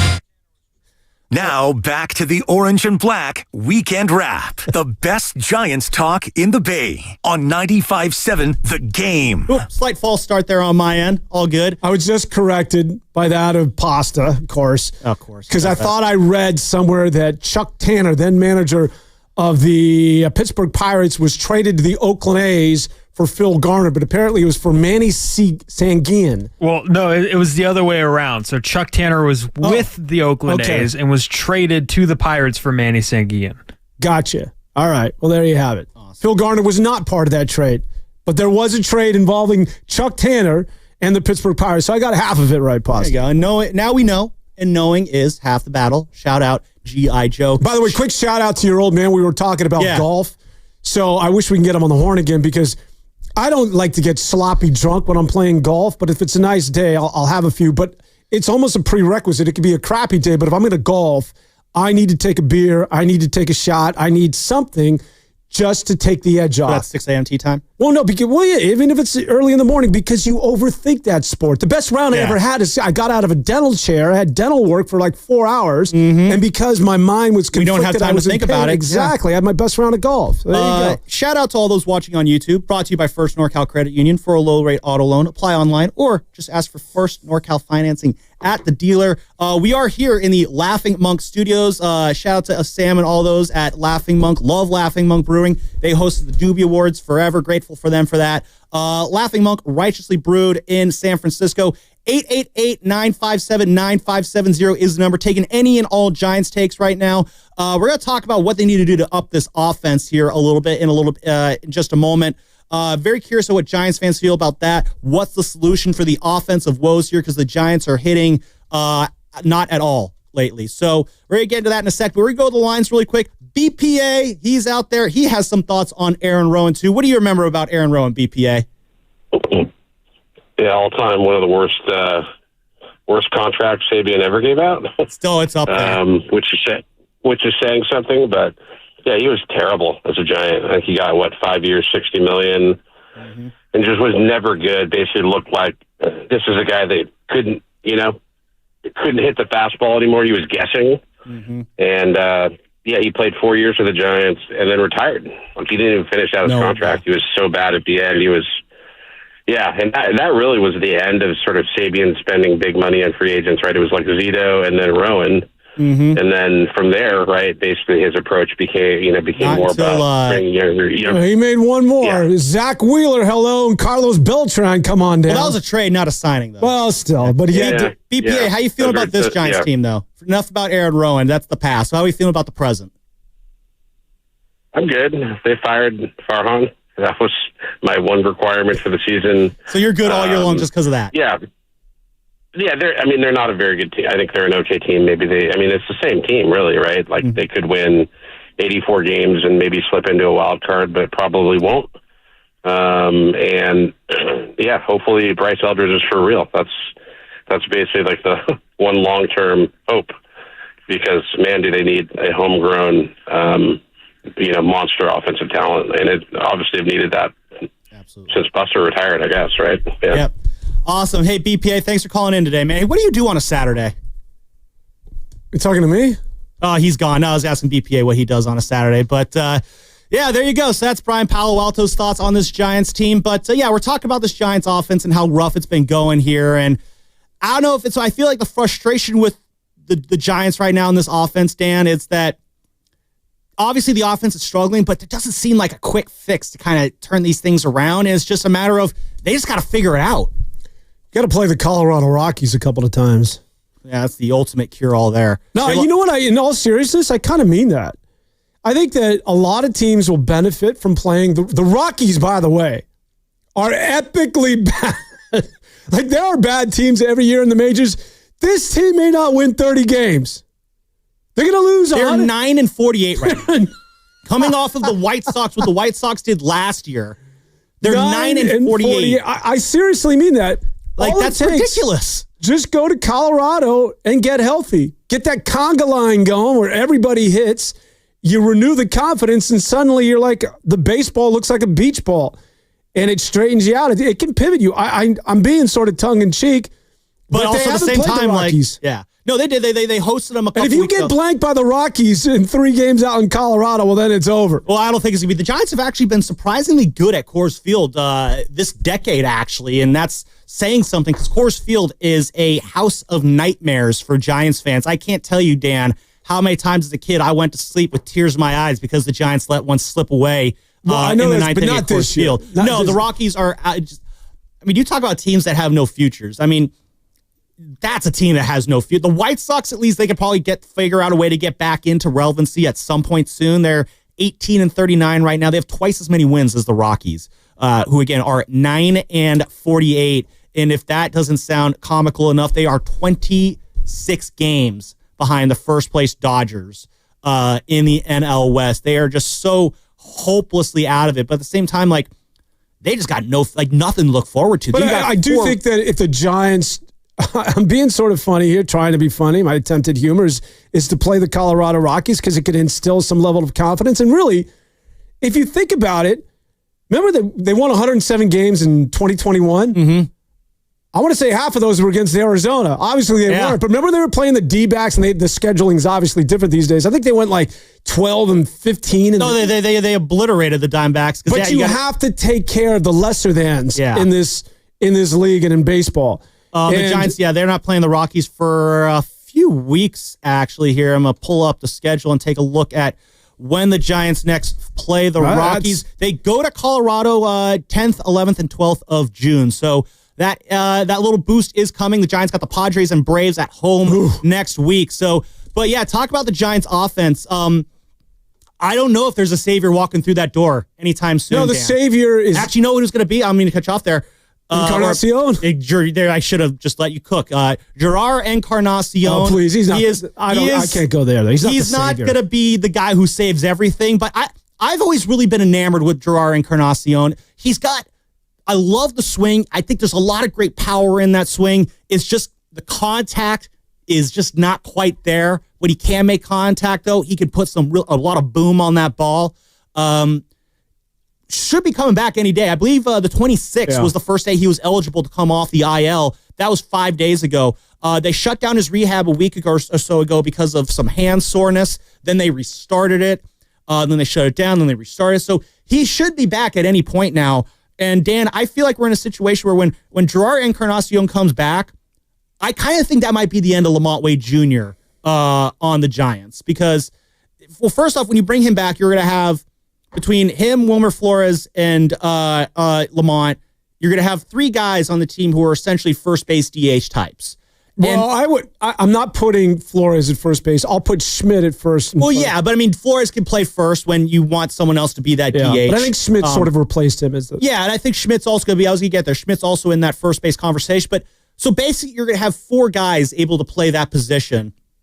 And I think in that situation, Lamont Wade Jr. kind of becomes the odd man out. And with how he struggled here, people have been saying, is Lamont Wade Jr. ever going to get back to what he is? He's never going to be 2021 Lamont Wade Jr. ever again. That was a 1-year flash in the pan. The issue with Lamont Wade Jr., though, and why I think his time is over, is that when your one big trait is drawing walks, and you're not even doing that well anymore, like the time is up. It's time to move on. And the defense, he's just not a very good defensive first baseman. He's, I think, 5'10". So you need to have height at first base. When those high balls that go over your head, you got to be able to get those. Gerard Encarnacion is 6'4", so the height there will help there in terms of getting those high balls that are thrown from third or short. You got better power potential there with Gerard Encarnacion. I don't think the Giants are going to make any sort of crazy moves on the trade market until they get Gerard Encarnacion in the lineup and see what he can bring to the table. But if I was to tell you that during spring training that Gerard Encarnacion you need back in the lineup because he's going to be your offensive savior, should tell you everything you need to know about the San Francisco Giant team when it comes to their offense. Well, I think savior is a big word. I think there's a boost that will come from him. He can be good, but I don't think that's why they got him as to be, and I know he's with the team last year, but I don't think he's a good role player on a perfect team. No, he's not going to come in and just hit at a 40 home run pace. So I know I'm not you. I just think it because I think you're right. Yeah. But it's sort of an indictment on where the team is at right now. Yeah. It's just like we're relying on anything and anybody, including Encarnacion, to to try and turn this thing around. But I think if you can get some more pop there and then Encarnacion, that helps out things a little bit there. Again, maybe Schmidt, because that's going to be a difficult thing because, again, Encarnacion. I think Schmidt's the new every day. I think he could play first base. Well, I don't know if Schmidt's bat is good enough to keep him in there. But I think he's going to get a shot. I think that's what we saw yesterday.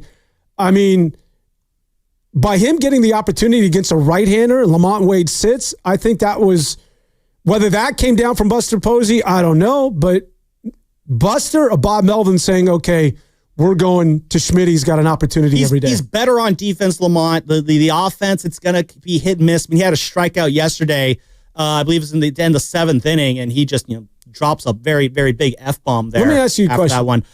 Yeah, what's your question? Well, no, go ahead. Finish what is Well, no, I just think I think Schmidt, he will be in that first base discussion, though, but I do think they might have to take a hit defensively at first base if they want to get a bit of an offensive boost. So my guess is, because they're going to want to keep Flores' bat in the lineup.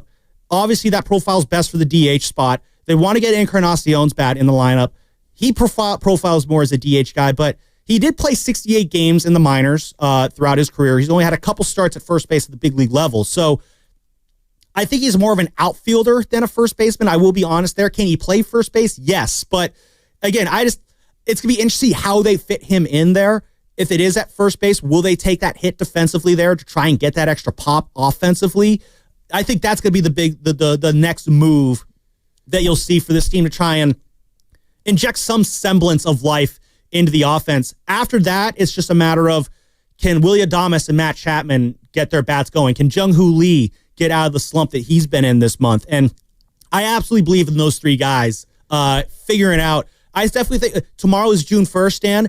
Baseball players, they're kind of weird this way.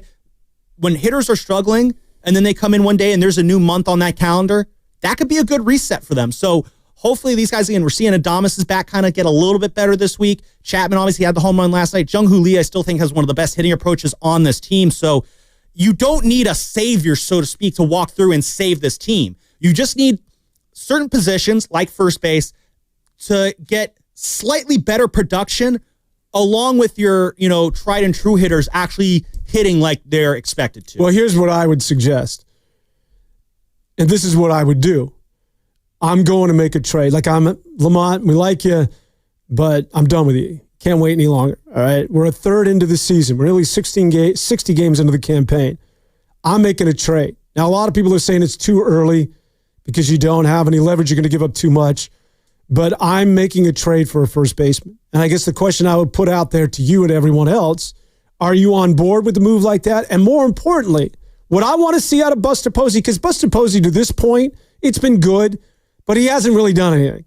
All right? He got Willie Adames. He got Willie Adames, but I think Farhan could have got Willie Adames. Maybe not. We'll have to revisit that. I don't know. Considering how Farhan was striking out with free agents, I don't think he lands that deal. He would make the offer. That wasn't. Well, anyone could make it. They made an offer to Shohei Ohtani. Yeah, but that's on the play. They got played by Aaron Judge.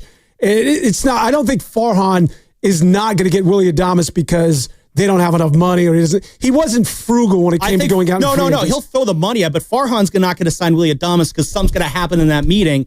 And Willie Adames is going to walk out of that meeting going, I know who I'm not playing for. Yeah, I think that's what's going on there. I could be wrong, but I think Willie Adames is with the San Francisco Giants. If you want to credit Buster Posey, totally understandable. I can go there as well. Farhan did close the deal on Matt Chapman, so I will say that. Farhan's made he did have some moves. I don't know if he closed it, but let's talk about the trade. Robbie Ray, for crying out loud. Yeah. He fleeced the Mariners. Mitch Haniger and DeScalfani. Mm-hmm. So, listen, and I'm not... No, this isn't the cape up for Farhan hour. Don't get me wrong. My bigger point is Buster Posey. Okay, yeah, Buster's done well. I'm not going after Buster, but really, to this point, it's just you sort of inherited this team. You did get Willie Adames, although, again, I think Farhan would have got him as well. Yeah. But the trade deadline's coming up. Who are you? Okay? Mm-hmm. The one thing that I was out on Farhan was not, I think if you look at his history of trades, he was actually pretty good. It's just when it came to this time of the year when there was a need and he would play both sides of the fence. That's where I was out on Farhan. Like, step up, man. Especially that first year when he's this young wonder boy and he had Madison Bumgarner and you had an opportunity to build the team in your vision. All right, go out. Don't care what it is that Sammy and Dan are saying here on 95.7 The Game, or start reading the press and having them influence what it is that you're doing. Make a move. Step in a lane. Rebuild that thing. buy or sell, and he never did from day one. Oh, I'm going to keep Madison Bumgarner, but I'm going to sell Melanson. It's like, well, what are we doing here? And that was sort of the template of who he was as a GM. So as it relates to Buster Posey, Buster, my man, you need some help here. What are we doing here? But are you going to be aggressive? And what I would do if I'm Buster and if Dan Avona's running that damn thing, first of all, beer's free. Secondly, no, I'm joking. What I'm doing is I'm going out and I'm looking for an expiring contract at first base because Eldridge is going to be up here next year. I think we could all agree. O'Hearn out with the Baltimore Orioles. Is Baltimore willing to sell? The more they lose, there's players out there with expiring deals. It depends on obviously how much I have to give up. I want an expiring contract because I need help tomorrow. I'm not Encarnacion. Yeah, maybe. Wilmer Flores, no. Lamont Wade, no. Schmitty, no. We're talking about a corner infielder spot. I need somebody who can field and hit the ball for what is supposed to be a contending team. Just drop this dip. Can this mic drop, please? Come on and hinge this mic so it can drop. So, yeah, when it comes to trade options, though, you mentioned O'Hearn. Chris Rose of NFL Network, John Boy Media, BattleBots, he joined the Morning Roast earlier this week. Is he no longer with the MLB Network? No, I don't believe he is. No, he's with John Boy.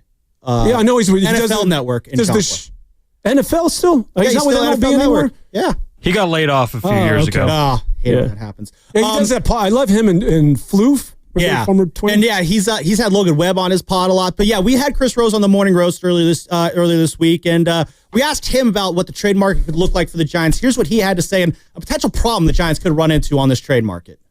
So is it possible you could pry a guy who's got a couple of years still of service time left on a contract, but is a solid everyday player? I don't think you're going to get a lineup changer. If that's what you're looking for, I don't think that happens during the season in a trade. I think it happens off season in a monumental trade.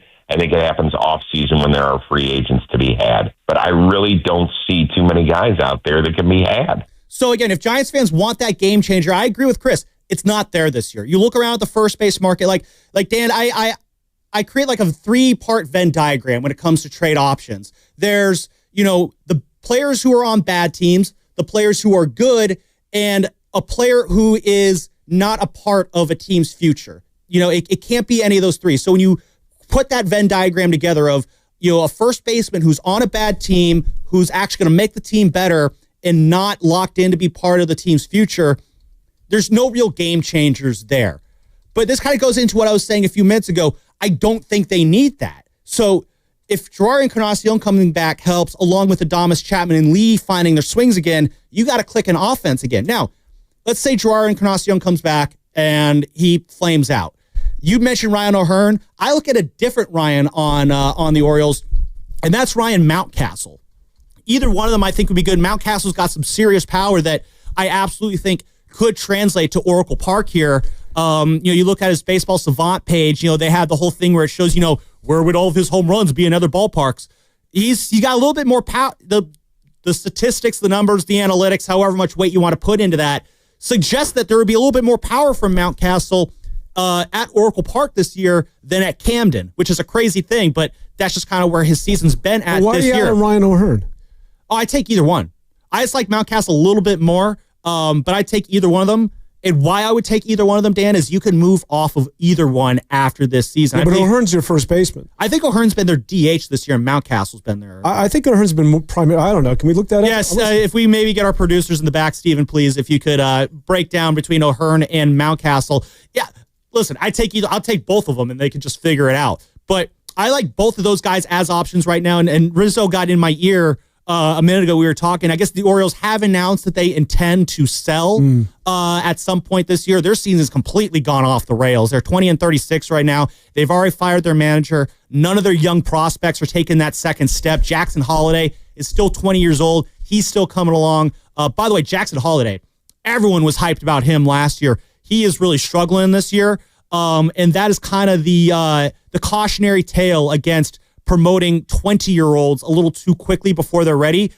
Shout out Bryce Eldridge for being in that category there. But yeah, it's just Baltimore's just not going anywhere, and that's why I think Mountcastle and O'Hearn, either one of them, whichever they could get, I'm taking either of those guys. Okay, wait a minute. So you are in favor of the trade or you're not? Because it sounds as though you want to stay in-house with Encarnacion. I think the plan is step one, stay in-house with Encarnacion and see what you have there. They have him on the team already. All that's going to take is time to kind of figure out there. Now, at that point, it's just a matter of, how long are Giants fans willing to be patient as they work Encarnacion in the lineup to see if he could be a salvation for this lineup, while at the same time, getting Adames and Chapman and all them. George Contos joined Willard and Dibser this week. He kind of talked about the struggling hitters, and he and I think we're in the same boat here. We have a lot of confidence in what these hitters can do. I think that the current group can get the job done. I mean, when you look at the top of that lineup, even the bottom of the lineup, there are guys who can have good production. Tyler Fitzgerald, look what he did last year. He's a guy that we know can do it. I really, really like Yaz in the leadoff spot. I think he's done a great job there for the most part when he's been in that number one hole. And obviously Elliott and Chappie and all those guys, we know what they're capable of doing. I just think that you need all those guys to be pulling in the right direction. And if the numbers and the statistics do say one thing, it's that these guys at some point will return to form, and you hope that they can do that sooner rather than later because they're too good of baseball players to all be performing this way and having these things happen with runners in scoring position. They're all too good, and they've been doing this for too long at a high level to have this happen for an incredible amount of time. And I think that's the mentality that the Giants are going to have. Like I said, like with Bob Melvin on the prior segment, they're giving guys a lot of runway here to work through their issues. They're being patient with these guys to really see what they can do because baseball is a large sample size sport. And Willie Adames, Matt Chapman, Mike Yastrzemski, Jung-Hoo Lee, they're streaky hitters. More so those first three than Lee. I think Lee, we've yet to really kind of get a feel of how streaky he can or cannot be. So I definitely think that's why they're going to be. I don't think a trade's coming in the next couple weeks, I guess is what I'm saying. Unless Encarnacion comes back and is absolutely terrible. Maybe that speeds things up a little bit. Rizzo just got in my ear. Ryan Mountcastle was placed on the IL just a few minutes ago. So maybe that lowers the price for him, but it does mean that for the time being, Mountcastle can't get moved. I got the Orioles stats in front of me here, Dan, and actually, you know what? Now when I look at the numbers, your Ryan O'Hearn, I think request makes a little bit more sense. Again, he's 31. I believe he has a club option for next year, so the Giants can move off of him with no issue. But he's hitting .335 with a .543 slugging percentage. Come on down, a young .966 OPS in 189 plate appearances, which I don't believe qualifies him for the batting title. So, but he's still pretty close there. He's having a really good year for the Orioles this season, despite the fact that the Orioles are just not playing very well. The thing about O'Hearn, though, is I don't know. Again, this goes into how willing you would be to sacrifice the defense for the offense. But I guess if we're going with Encarnacion or Flores at first base, Ryan O'Hearn, that's probably a lateral move defensively. That's not the question. The question to me is, what is it that you're going to give up for a rental? Because he's going to play the 1 year, and then you're ideally or theoretically, Bryce Eldridge is your first baseman for the future. Yes, and that's why both these guys are good. You can commit to them for just these 2 months. But you can commit to them, but they're not coming for free. So if I'm selling it on the Orioles, I'm going to want prospects. And the prospects, quite frankly, right now, with Sacramento, and you're to look at the Giants, I don't want. We're not touting Lucy. Lucy, you can stay right where you are. I don't know what the hell position Luciano's playing anymore. First base right now. He's first base. He's an outfielder. He's a shortstop. I think Luciano, they might try him out at first base this year. Sammy, you're losing me now. No, they are. You're losing me. They're trying him out. No, they're getting. I know he's at first base, but if that's the option, if Lucy's coming up here as the first baseman, no, that's not a savior either. But they're going to give him a shot there because in Sacramento you're talking about. No, they're playing him at first in Sacramento. I know that, but not. I would not be shocked if they try him out on the big league team. That's you look so at far on. Potential Now trade you're killing options me. though. Obviously, Bryce Eldridge, he's untouchable. Carson Whisenhunt, he's untouchable. And again, when I say that, like, these are blockbuster trades for O'Hearn and Mountcastle. You don't need to give up an Eldridge, a Whisenhunt.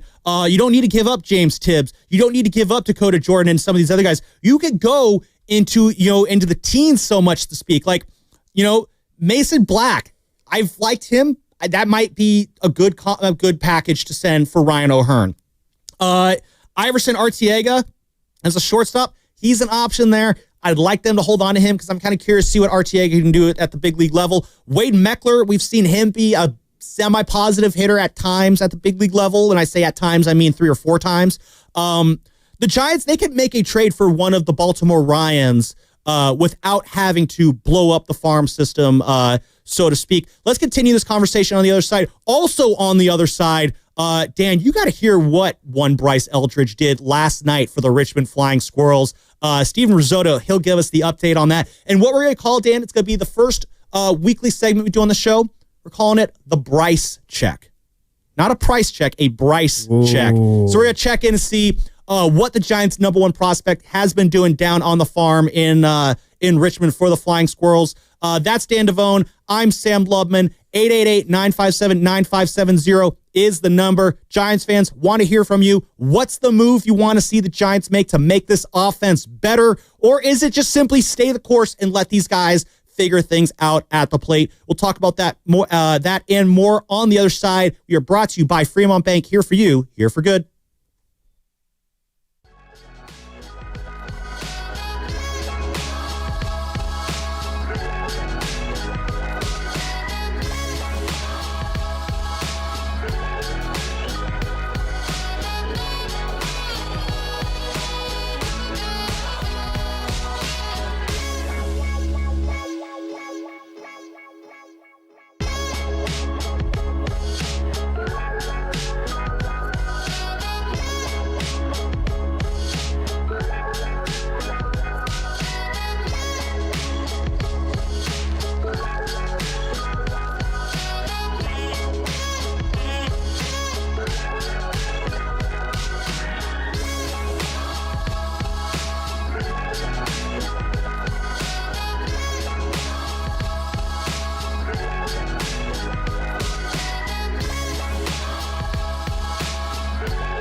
Bay.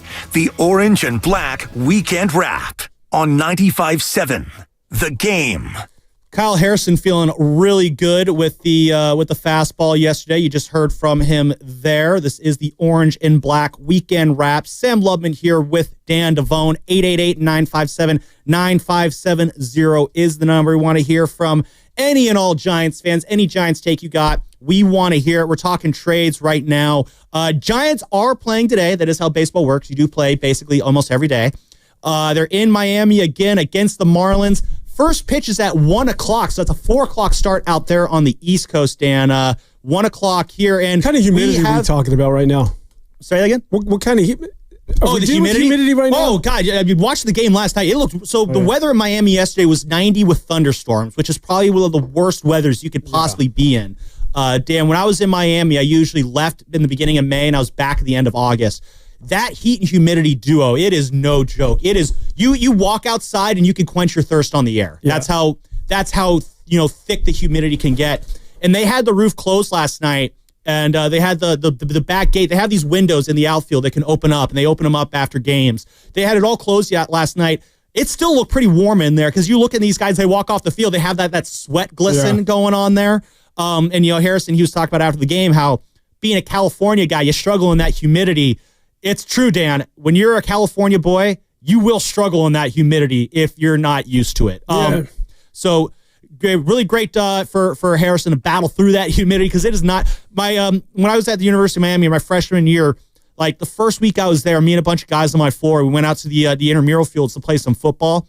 And this is like the last week of August. So it's still pretty miserably humid. Like about 5 minutes in, I am drenched in sweat, gasping for air.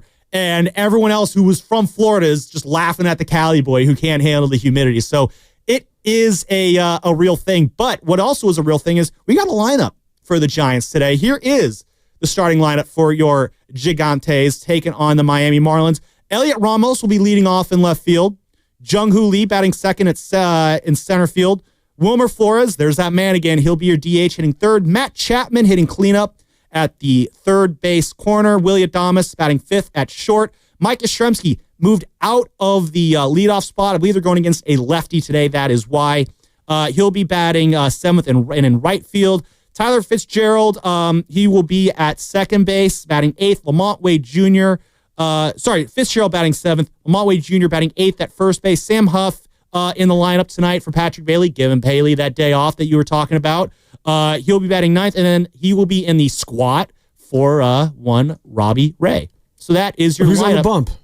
That is who is on the bump today. Robbie Ray, 7-0, 2.56 ERA. The Giants going against Edward Cabrera of the Marlins. Edward Cabrera, 1-1 with a 4.73 ERA. He's got 43 strikeouts on the year so far. No one on the Marlins has faced Robbie Ray before. On the Giants, not a whole lot of action there. Mike Yastrzemski's had the most at-bats against him. He is 7 at-bats. He is hitting 143 with a 3-run home run. So if you're going to have one hit against a guy, that's a good one to get. So, that is your matchup today. Robbie Ray against Edward Cabrera, the right-hander. You know what's nice to see in that lineup is Fitzgerald moving out of the 9-hole. See, I kind of like Fitz in the 9-hole. Well, you can't have him hitting at number 9. I know you give you speed at the end of the lineup, right? But when you're hitting like this, Fitzgerald, to me, I'm a Fitzgerald guy. Oh, I love Fitz. I think Fitzgerald's one of your best athletes. I think he's one of your best players. He's also one of your best hitters. I know that's not saying much, but he's been one of your best hitters. You can't have on this baseball team one of your best hitters hitting ninth simply because we've all played baseball our entire lives. You're not going to get that many at-bats. See, I'm going to push back on that a little bit. So I made a case at the start of the year that Lamont Wade Jr. should be the 9 hitter. And the reason why is because his on-base ability works perfectly in that 9-hole. Because, you see, Dan, and he is today, once upon a time, when pitchers used to hit in the 9 spot, then we went to the universal DH in the 2022 season. And what you saw teams start to do was they would treat that 9 spot the same way that most high school teams would treat that 9 spot, which is let's just throw our worst hitter there and just kind of go from there. And I say that as someone who used to hit in the 9 spot for my high school freshman baseball team. So I can say that. It's okay.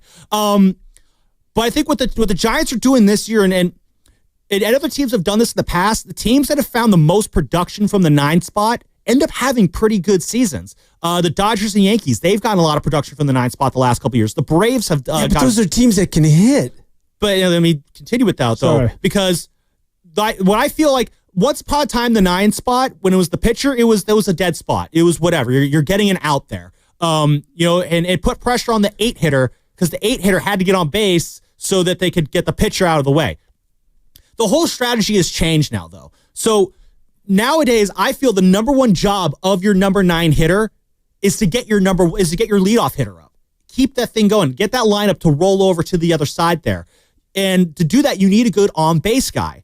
And so that's where Lamont Wade would help out there. Now, Lamont Wade, that didn't really pan out that way. But I like Fitz in that 9 spot because you are getting a lot of just good offense out of that 9 hole to set things up for the top of your lineup there. And that's why the Giants, I think they're in the top 5 of OPS in that 9 spot. It's just, it's not an end-all be-all situation, but it's a great way to get an extra advantage in your lineup. So no, it's not the most glamorous position in the lineup, but Tyler Fitzgerald in that 9 spot, I think it's a perfect fit for him because he is good enough to really make his position in that lineup hurt the other team. Well, and we'll get to the calls in a second.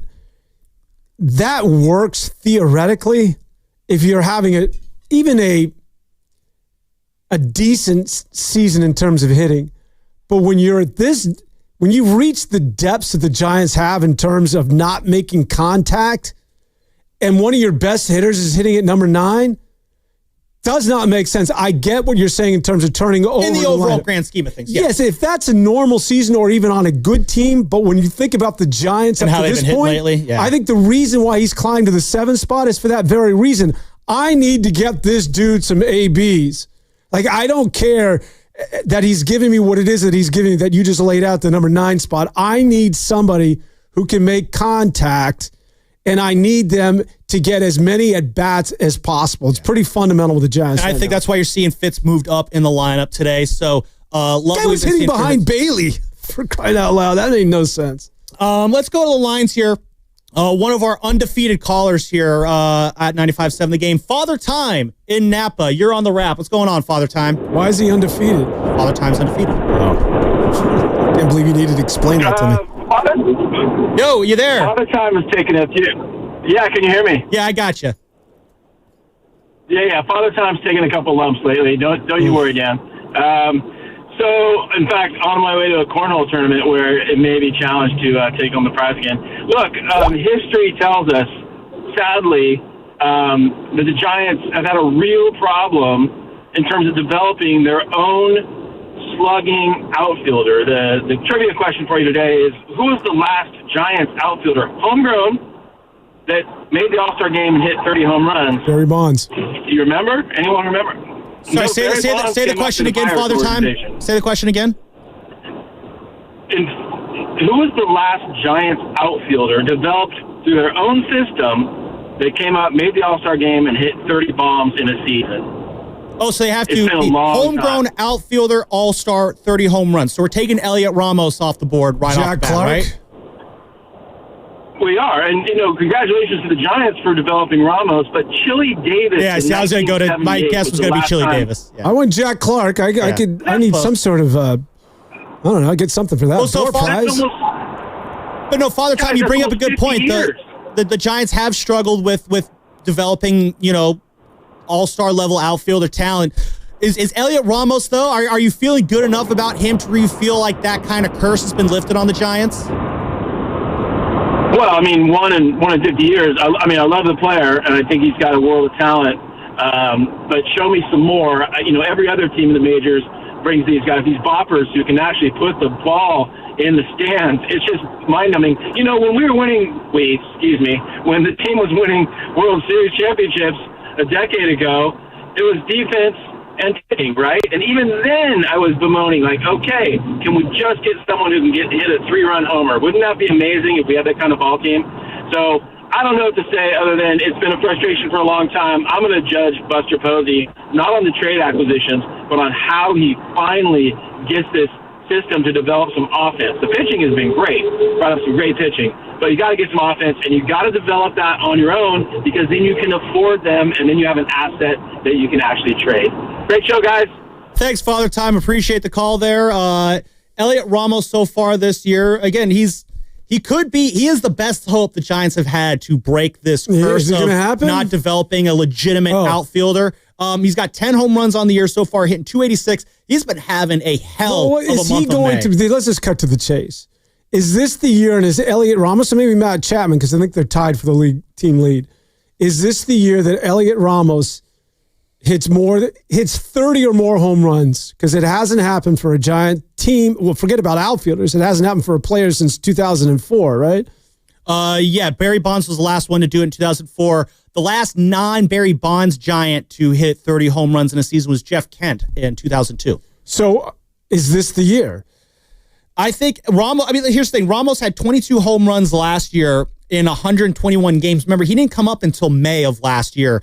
And there's a point last year, Dan, where he was hitting home runs at a faster rate than Teoscar Hernandez, who was the home run leader for outfielders last year.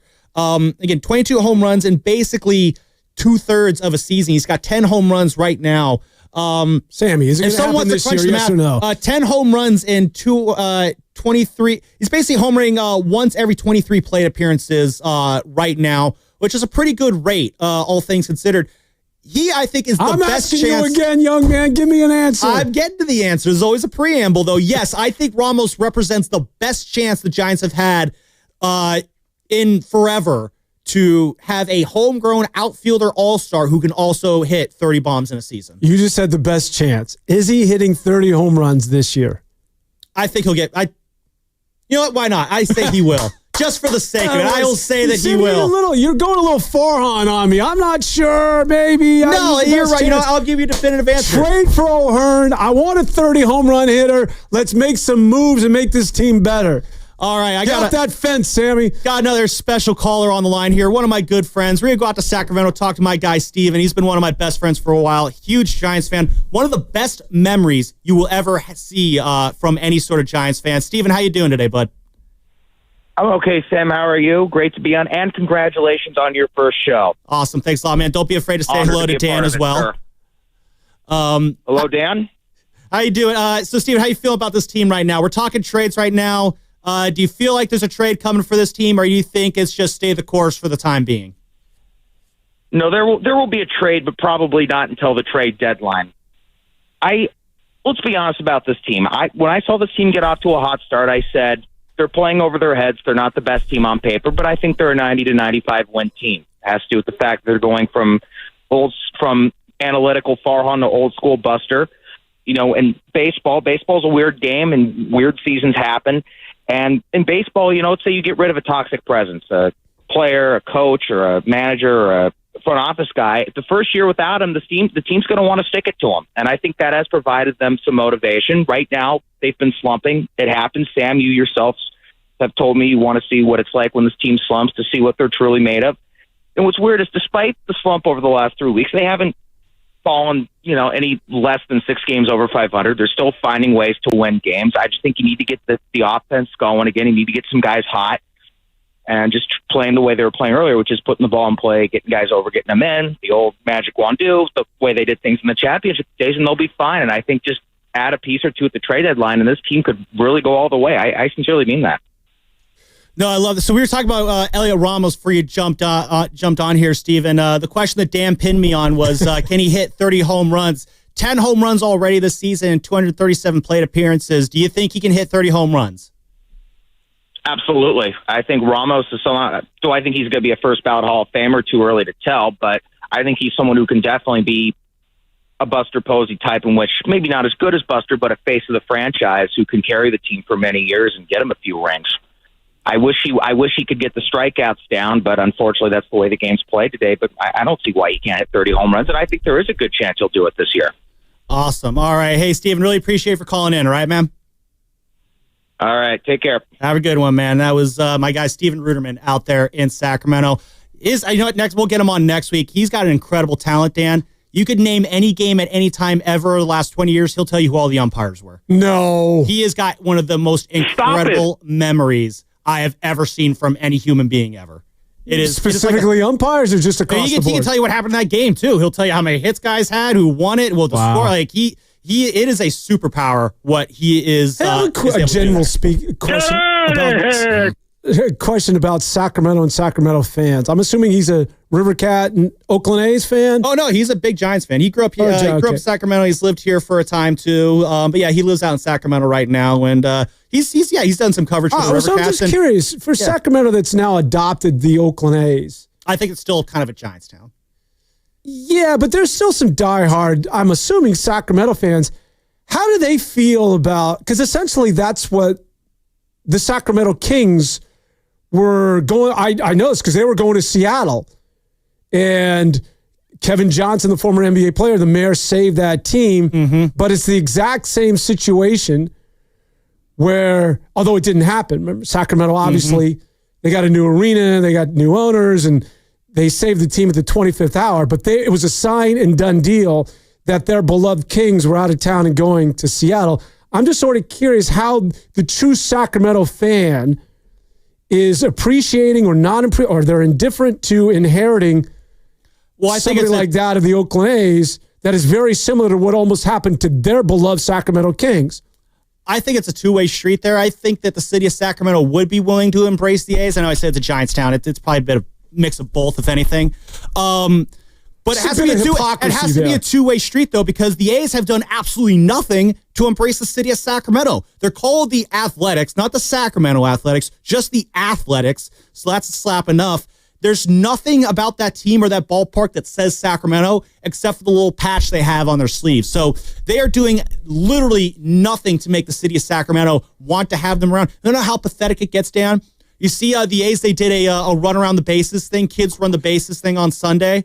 You know how usually when that starts, you do it, you start at first base, you go all the way around to home plate, right?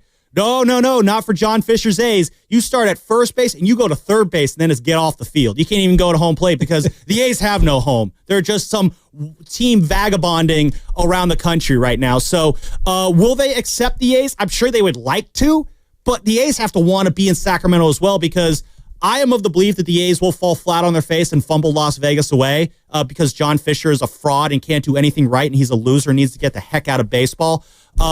He will screw this up and the A's will stay in Sacramento. That's my guess. But you hear just how miserable A's players are at Sutter Health Park. It's all the horror shows that we expect to happen. Like we all saw this coming and it's happening. And because this ownership was so petty with the city of Oakland and also the Shang Tao in that administration and how that ended, that was pretty ugly too. It was just incompetence on both sides. And it just, the fact that they couldn't work out a way to stay in Oakland is just, it's absolutely sad that they couldn't do that, at least for the next 3 years. I think they're going to end up staying in Sacramento, but we'll see how that goes it's not on a there. question of whether Sacramento will accept the A's. I'm just curious how they feel about getting a team that was ripped out of Oakland and their ardent fan base when the exact same thing almost happened to their beloved Sacramento Kings.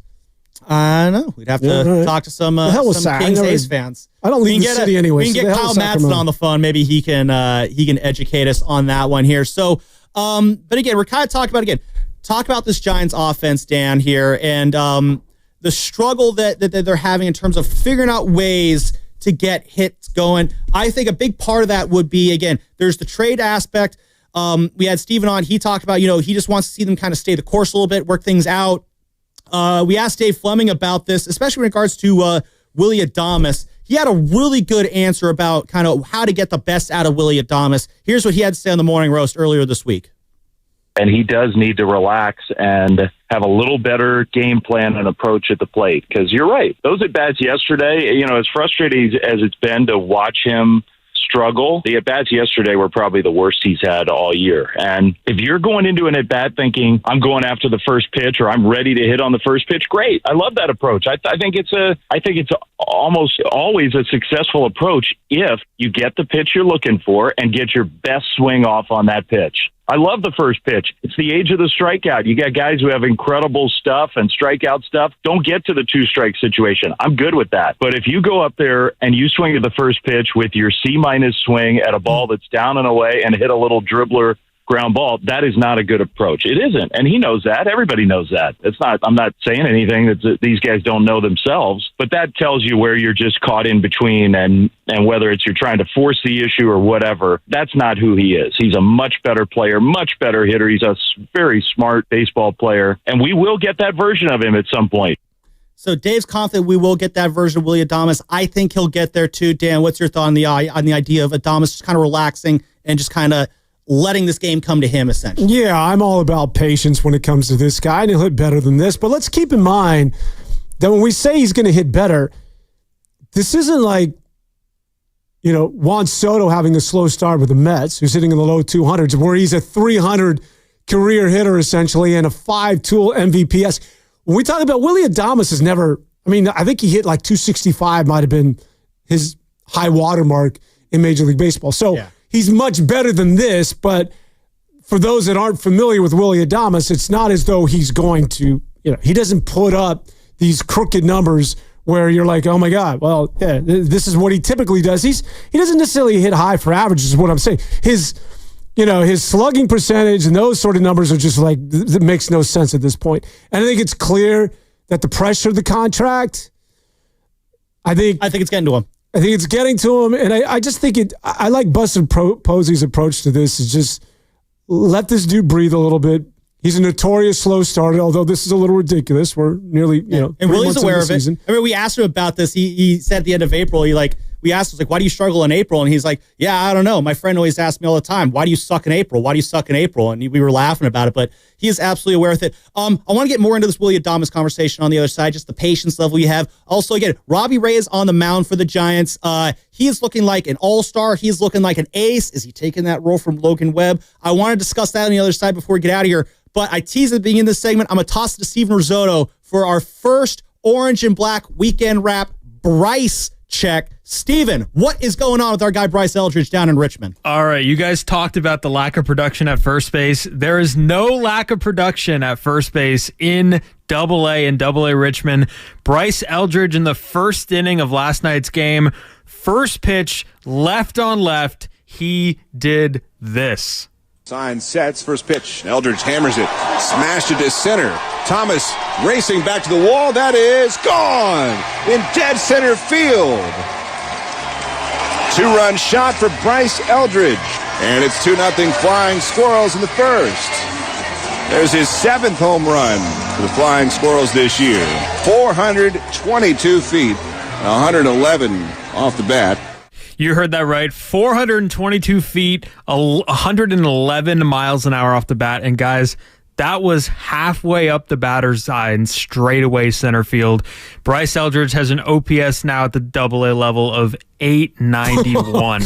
He is tearing up AA right now. That's what you want to see. And you know what? I give it a week until we see him in AAA, guys. Sutter Health Park, where the River Cats play, just like the Oakland A's. I'm calling them the Oakland A's. Can you imagine him in the PCL?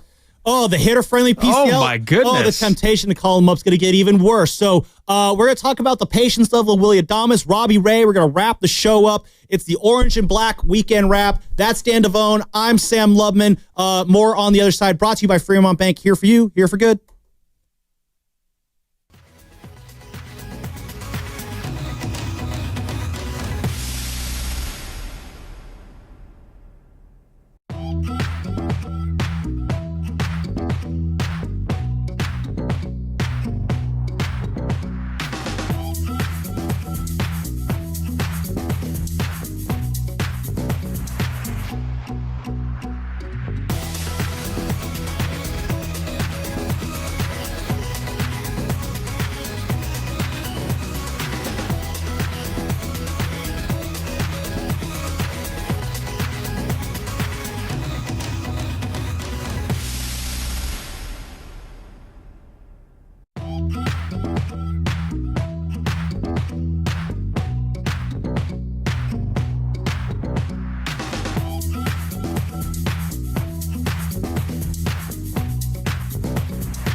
I am Sam Loveman. That is Dan Devone. This is the Orange and Black Weekend Wrap. Final stretch here, final innings, closing innings. I don't know. We'll come up with a better baseball pun for that. 888-957-9570 is the number.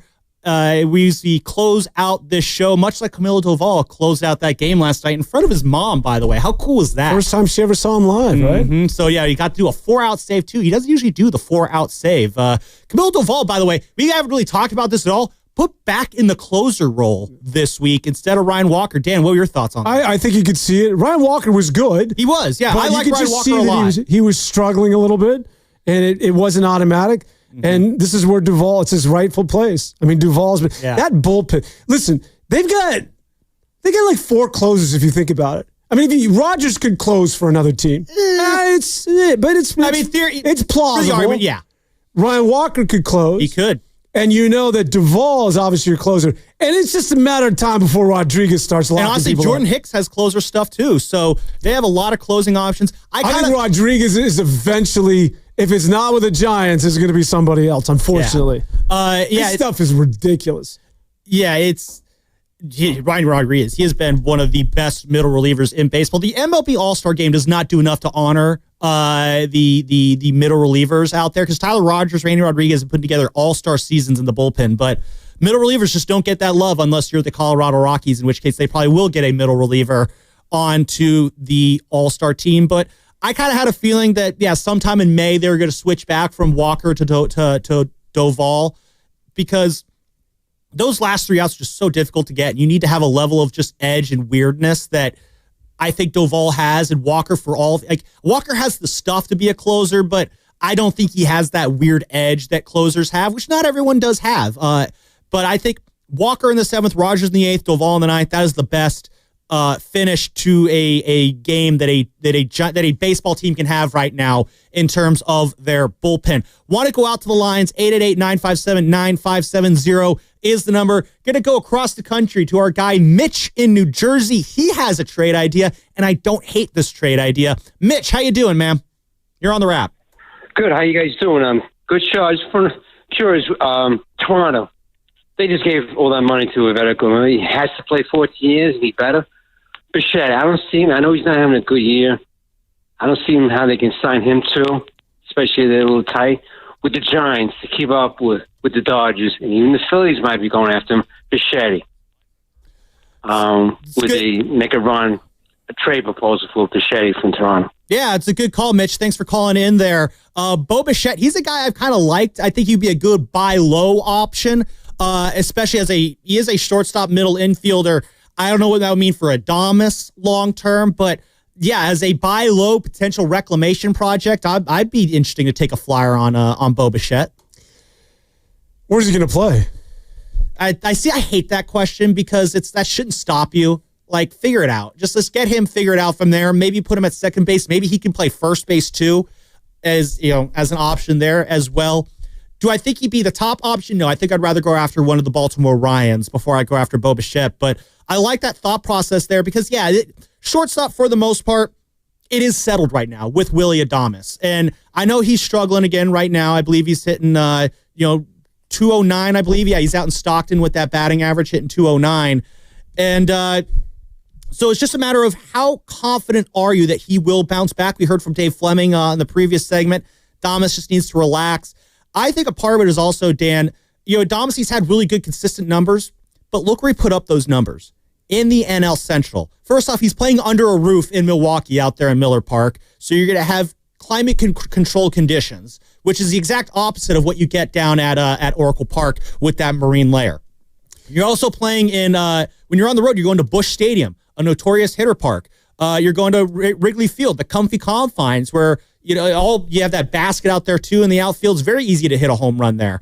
And then you got Cincinnati, the Great American Small Park, where, again, just in the name, it's Great American Ballpark. They call it the Small Park because it is also a very hitter-friendly ballpark. PNC Park probably plays more neutral than anything, but if that's your pitcher-friendly ballpark in the division, you can still hit pretty well in that ballpark. And now Adames is out here at Oracle Park, one of the more difficult ballparks to hit in. I do believe, Dan, that there is a level of he has to adjust his swing a bit for the ballparks that he's playing in. I think he needs to bring that launch angle down just a little bit. He's popping the ball up a little too much for my liking this year. Don't go for the power swing. Go for those gap-to-gap double swings. And Adames should be a guy who's among the league leaders in doubles every year playing in this ballpark. And I think that's just a matter of you got to lower the swing a little bit, adjust for your new ballpark, and that's just not going to happen overnight. That does take some time to do. Yeah, that's asking a lot. When you want to adjust somebody's swing, I would just say, listen, he's in his head. That's the whole thing. You start messing with a dude's swing, and then what did Joe Garagiola once say? A slump starts at your bat, goes to your head, and ends up in your stomach. And that's sort of where he's at right now. But I think he's fine. The bigger concern for me, it's not even a concern. You know, we talk about players we take for granted and Buster Posey. How about Crawford? There's just so many years you're just like, I don't think anyone took it for granted. Well, I just think that when there's a ground ball to the shortstop, whether it's in the hole or in that area, just a sense of security that, you know, Crawford's going to pick this clean and throw the guy out. Mm-hmm. And now that he's gone, it's just, maybe you didn't take it for granted, but we're beginning to realize how important having him that getting a guy at the 6 hole, it's hard, who can pick it and can be as good defensively as he was, is rare. And not to mention the offense he gave you. It's not unlike what we're going to witness when Steph Curry at some point is going to walk off to the sunset. You're going to be like, holy crap. Yeah. This is what, like, basketball is out without Steph doing his thing. So I think the Giants got spoiled with their shorts. And Adames, and when I say it goes to your head and it ends up in your stomach, it's because he's not doing anything well right now. He's not running the bases well. Defensively, he's been a liability at times. I think the most positive thing you can say about Adames defensively is he's been passable at times. He had a good play. I think it was the first inning after Hernandez got picked off. There was a sharp grounder right at him. He fumbled it a little bit, was still able to make the throw. Even that, it's a tough play. It's a tough play. I mean, that was a tough play. The ball was hit hard. He's had a lot of liners hit at him too, where he's snagged him and made a play. So the numbers say he's not a great defensive shortstop. There's been moments where he's shown to be capable. Dan, the question that the concern I have with him, though, is very much on the offensive side, because that's where he's a better offensive shortstop. It's all about his offense. But my point is that it leaks into other things. I just don't think he's playing good baseball all the way around. The one thing I would say about him is he does still show up with that infectious smile, and he is still a leader. And I think he's a guy in a team that's sort of leaning, and that populace is growing with the Latin community and the Latin players, and he fits right in. And I like the makeup of this team, and I think that when he hits, and then even better. And then you can see that he's been a leader throughout, and we look back at this and can say, you know, remember when he was struggling and he still showed up and he was still a guy that wasn't hanging his head? Like, that's the sort of player we're looking for. He will hit at some point. I do think in the closing moments of this show that I wasn't sure how you were going to approach this, because I know it's easy to pile on the Giants that they're not hitting. I do think that they will hit at some point. And let's just keep in mind that you're still connected to the Dodgers, believe it or not. You're only 3 games back, as bad as things have been. And just yesterday, Mookie Betts stubbed his toe and somehow is on the IL. Is Freddie Freeman going to have a tummy ache and go out too? Like, what's going on in L.A.? Like I think I said before the show started, you could lose 7 of those dudes in their starting lineup. They're still hitting 40. Shohei still betting on the Dodgers. But I say the tongue in cheek. I mean, legally, he didn't do it. So here's the thing when it comes to the Giants is that you're still connected to the Dodgers. You're only 3 out. It's still very early, right? I don't think if the season were to end today, I think you might have been tied with the Cardinals in terms of getting in as a wild card. But you can. There's no place to go but up, right? And if you sweep the Marlins, which is highly possible because the Marlins aren't very good. It's the Marlins in there. It's a winning road trip. Despite getting swept by the Tigers, you come home 5-4 after a 9-game roadie. So Tigers are, by the way, Dan, it's the best team in baseball. I mean, that is right now. If the Giants are a good team, the Tigers are a great team. Like, that was one of those moments, like when the Warriors are feeling good about themselves and then they go into OKC and get the doors blown off of them. It's a very similar situation. The Giants right now look like a team that the World Series championship team beats on the way to winning that championship. Like, the Tigers look like the team that will be in the World Series waiting for the NL pennant winner. Like that was a damn good Tigers team. Two things I feel comfortable about this early in the season. That's always dangerous to do, right? Because things change, especially when you get to the dog days. But I do believe that the Yankees are going to run away and hide from people in the East. There's nobody in that East right now. Tampa Bay, we've seen what happened to Baltimore, and the Red Sox are terrible. They got all sorts of issues. And I think in the East, or the Central, which is a very highly competitive. AL Central might be the best division But in I think the Tigers are going to win that thing. And listen, 6 games up on the Twins. Minnesota, this is Detroit. I feel comfortable about giving that thing to them right now. Things obviously can change, but they're that good. Speaking of the New York Yankees and the Los Angeles Dodgers, just one quick shout out. I know you're not in on either one of those teams, but you know how this thing is being billed, and obviously it's baseball's wet dream getting what they're getting. Did you see? But it delivered in the opening moments. I heard Aaron Judge goes out of the yard, dead red center. No, baseball guys goes. Come on, man. I don't think anyone was more, let's just say, excited than Rob Manfred watching that first inning last night. Oh, don't mention that. Almost too good to be true. Almost like it was scripted, maybe. No, this isn't the NBA. But no, baseball's getting the dream it's always wanted with its Yankees-Dodgers matchups right now. And they had their 2 boppers going at it last night. And I hope you took the over 1.5 home runs on Shohei Ohtani last night. Six MVPs in the starting lineups for both teams. 3 on the Dodgers, 3 on the Yankees. Really quick, we'll go around the room. You can give me one of the MVPs. Freddie Freeman. Goldschmidt for the Yankees. Pasta. Mookie Betts. Judge. Who? Judge, keep going. Yeah, and then are you counting Kershaw? No. He didn't play, but he was an MVP. No, we're talking about who are actually on the field players. Okay. Well, then I guess it's Shohei. Mookie Betts. We already said Mookie Betts. Oh, we did say Mookie Betts. Yeah, that was Rizzo's. Did we say Goldschmidt? You said Goldschmidt. Did I say Goldschmidt? I think you said Goldschmidt. Dan, this is blowing up in your face. Okay, so how many have we said? So we got Shohei, we got Judge, we got Freddie, we got Goldie. You said Judge, so that's 5. Who's the 6th? Okay, so the 3s for the Yankees are Goldschmidt, Judge, Oh, and it's oh no, it's not Bellinger, right? Bellinger. Cody Bellinger, for crying out loud. Did Bellinger win MVP? I thought yes, he did. It's Cody Bellinger. 2019. 2019. Okay, I thought he finished behind Yelich. And then, if you want to add a 7th with Clayton Who the Kershaw. hell started this stupid game? Yeah. And Stanton is hurt. He has one. Oh, okay. So that's actually 8 MVPs in that game last night. Okay, but I'm going to include Kershaw and Stanton too. So, but yeah, I think at the end of the Yankees, Dodgers, man, who cares about them? Bunch of losers those teams are. Yeah, I'm not jealous of their success. We got about 10-ish minutes left in the show here, Dan. Giants' first pitch is about an hour and 15 minutes away. They're game 2 against the Marlins. Got to try and make it 2 in a row. Edward Cabrera going for the Marlins, 1-1 with a 4.73 ERA, 43 strikeouts on the season. Robbie Ray, though, he will be on the bump for the Giants. 7-0, 2.56 ERA, 69 strikeouts. And Dan, you talked about great moves that have been made. Farhan Zaidi's great moves. Yeah, bringing in Robbie Ray, flipping Mitch Haniger and Anthony DeSclafani for Robbie Ray has been an absolute dynamite move. I think we kind of expected what he was going to do last year, which was not much. He has been so much better than I think anyone could have expected coming into this year. And I know Logan Webb, he's the ace on this team, despite what his record might say, despite what happened against Detroit. Him and Logan and Robbie Ray, though, are giving the Giants a legit 1-2 punch atop this rotation. Thank you, BPA. He's gone now, though. We have not seen a legit 1-2 punch atop this rotation since maybe 2016 when the Giants were trotting out Madison Bumgarner and Johnny Cueto. Two out of every 5 days out of the 2 out of every 5 turns of the rotation there. Is Robbie Ray?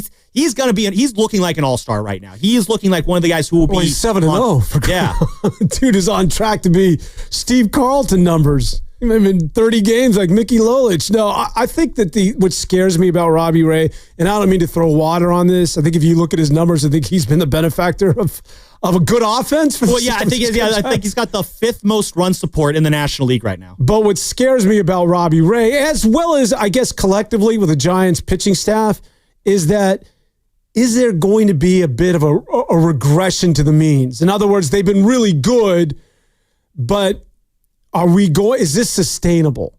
And I think Robbie Ray might be the poster child of that. Now, listen, he's a former Cy Young Award winner. He's good, but is he this good? And the reason why I say that is because the Giants don't have the affordability that the team has scored 4 or less runs in 12 consecutive games now. So if the pitching has an off day or an off night, the Giants simply can't outscore an opposing team. So there's no room for error here, that if there's some sort of regression by that of Robbie Ray, unless you think he's going to go undefeated for the rest of the season. No, he's going to lose a game at some point in the year. It's going to be his 12th start of the year. The 2.56 ERA, it's really good. The 2.01 opponent batting average, also really good, amongst the best in the league, Dan. But there are a couple numbers that I'm looking at on Robbie Ray's stat sheet that, they do give me a little bit of I want to say, maybe let's go with pause there. I still think Robbie Ray's having a great year. I'm not saying he's not going to just turn into a pumpkin, but there are some concerning numbers that kind of showcase that he is not, like, the numbers are good. There are some concerns under the hood, though. So he's got that 2.56 ERA that I mentioned. Another stat I really like, though, is fielding independent pitching, or FIP as they call it. It focuses more on just aspects of pitcher can control, balls in play, home runs, stuff like that. It's meant to completely take the defense out of the equation. And it's supposed to be a more predictive stat than something like ERA. Like ERA measures performance to that date.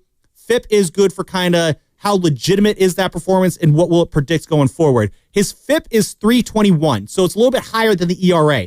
If the FIP is higher than the ERA, then that portends to some negative regression in the future. So that's point one that kind of concerns me there. Point two, one of my favorite stats is BABIP, batting average on balls in play, because that's a great number because it's also very predictive.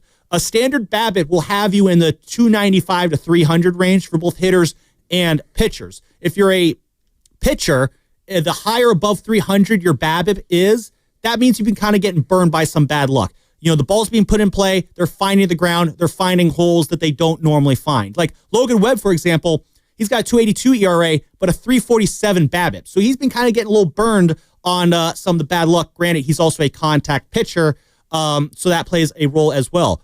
Robbie Ray's batting average on balls in play is 265. So the lower under 300 you are, that kind of portends to some good luck, some good fortune. Balls are finding gloves. They aren't finding the grass. But that might not last for the rest of the year. So there's some regression potential there. The third point, Dan, that really worries me, though, it's the walk rate. He's got a walk rate of about 3.8 per 9 innings, and I believe that is the 5th highest in the National League. When you're putting guys on base for free, you're playing with fire there. So all those stats are predictive of not Robbie Ray completely falling off the cliff. The clock's not going to strike midnight. He's going to turn into the proverbial pumpkin. But yeah, there are some concerns of, like, the success is great. There might be a bump in the road coming up at some point, though, in the next few weeks, which that's just how baseball is. Well, I think just to take it a step further, it's true for the entire staff and the bullpen for that matter. Like, I don't think that you can expect to hang your hat and expect the starting pitching and your bullpen, as good as it has been, and it might be the best in baseball when it's all said and done with, to pitch at this clip. At some point, it gets back to you're going to have to square something up, offense. Mm-hmm. Is that you're going to have to make contact. You are going to have to bail them out at some point and help us out and outscore a team, get into a slugfest and win something 10-8 or get in double digits in terms of runs scored. And that's what scares me, is because at some point, the bullpen is going to be human. Mm-hmm. And I do think those dog days, at some point, you're starting pitching, to your point, whether it's Robbie Ray or whether it's somebody else that has an off performance, the Giants have absolutely no room for error because it's a team that simply cannot hit right now. Mm-hmm. And to me, that's where things get really scary. While the pitching has been so good and is so dominant, it's difficult to maintain and or sustain this level of success throughout the remainder of the summer. No, and that's, I think, again, we talked about some of the frustrations with this team. I think the two big frustrations over this past month are, when it comes to the offense, there's no easy fix. that you can point to. They've mixed the lineup around a little bit, but there is no just like fix that you can point to and say that'll do it. That's part of the frustration thing.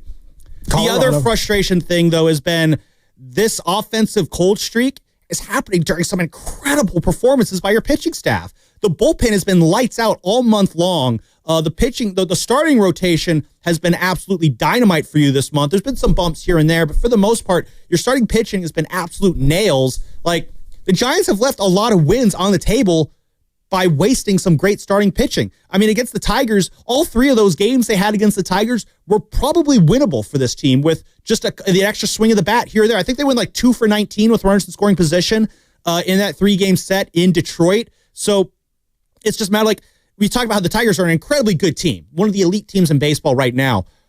But the Giants showed that, you know, if they could just had capable offensive production during that series, they could have taken a game, maybe taken, you know, stolen 2 of those games against the Tigers there. So the offense is leaving wins out there and hanging the pitching out to dry, giving the pitching absolutely no margin of error, except for Robbie Ray, who's been getting the third most run support in the National League so far to date. That's why he's in part 7-0. But again, the 2.56 ERA, the 69 strikeouts, I mean, that's nothing a lot to kind of, you know, shrug off to.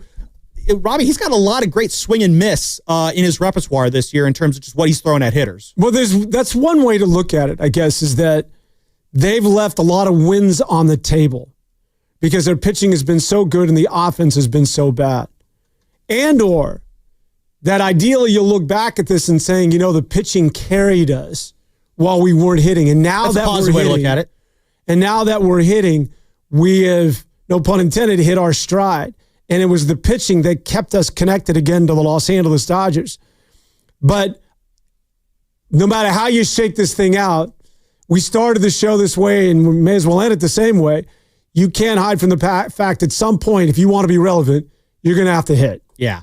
You cannot expect that staff to give up 1 or 2 runs every time out and or throw a shutout. Mm-hmm. As good as they are, it just gets back to you being able to make contact with the baseball.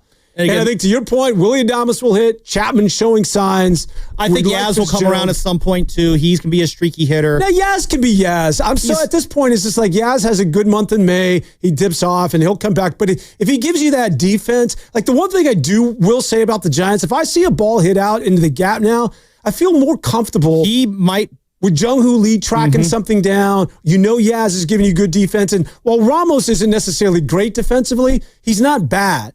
And so for one of the few times, it's not Conforto or Jock Peterson. It's not clunky out there in terms of their defense. And so there's upgrades all the way around. It's just, when are you going to hit? And I do think that will be there. And so to go along with defense, to go along with that, as we said, the proper sort of locker room and an attitude, and with Buster Posey at the top and everything in terms of your relief and pitching, all you need to do is now hit the damn baseball. And you might be able to walk down. Well, you're not catching the Dodgers, but you can get into the postseason. You're 3 games back. Hitting like this, you're still 3 games back. There's a lot of baseball left. The Dodgers have got 14 guys. 14 dudes, and they're all pitchers who are on the IL. Yeah, but and when they come back, they're going to go on the IL again because that's what happens. No, to your point, yeah. Tyler Glasnow, he's going to come back. He's going to throw a ball and his arm's going to explode. Blake Snell's going to come back. His shoulder's going to fall off, and he's going to make an excuse about it. It's the Dodgers are going to do what they're going to do. They're going to win in the regular season. They're going to be overconfident. They're going to be cocky. They're going to make it to the division series, and then they're going to poop out again because that's what they do, except for that one time last year. But we do not need to talk about that. There's that boom again. I have never heard that drop before. So this is it, Dan. This has been the debut episode of the Orange and Black Weekend Wrap. This is a lot of fun, man. Thanks for doing this. Yeah, no, it was a good time. Listen, we got 17 more of these. I think it's. What's interesting is that I thought for sure we were going to be hating on the Giants, and I was like, you look like you're talking to. Yeah, no. So, well, that's what I mean. The most ardent fans are oftentimes their biggest critics. So I do think I'm with you that if there was one takeaway is that I do see a level of optimism with this baseball team because you're over 500. You're a team that's still very much in the hunt for a postseason, and you haven't hit a lick to this point. Let's see where things are at next week. Giants finishing things up with the Marlins this weekend. Next week, you got a 4-game set against the Padres, who absolutely took your lunch money and then shoved your face in it last time in San Diego. And then the Braves come to town that weekend. That will be an interesting series as well. It's been Sam Lubman for Dan Devone. Big shout out to our guys in the back, Zach and Risotto, holding it down, pressing all the buttons, keeping us on air. Thanks to all the callers who called in today as well. Again, this is the Orange and Black Weekend Wrap. We'll be back next week, and we will see you on the next one.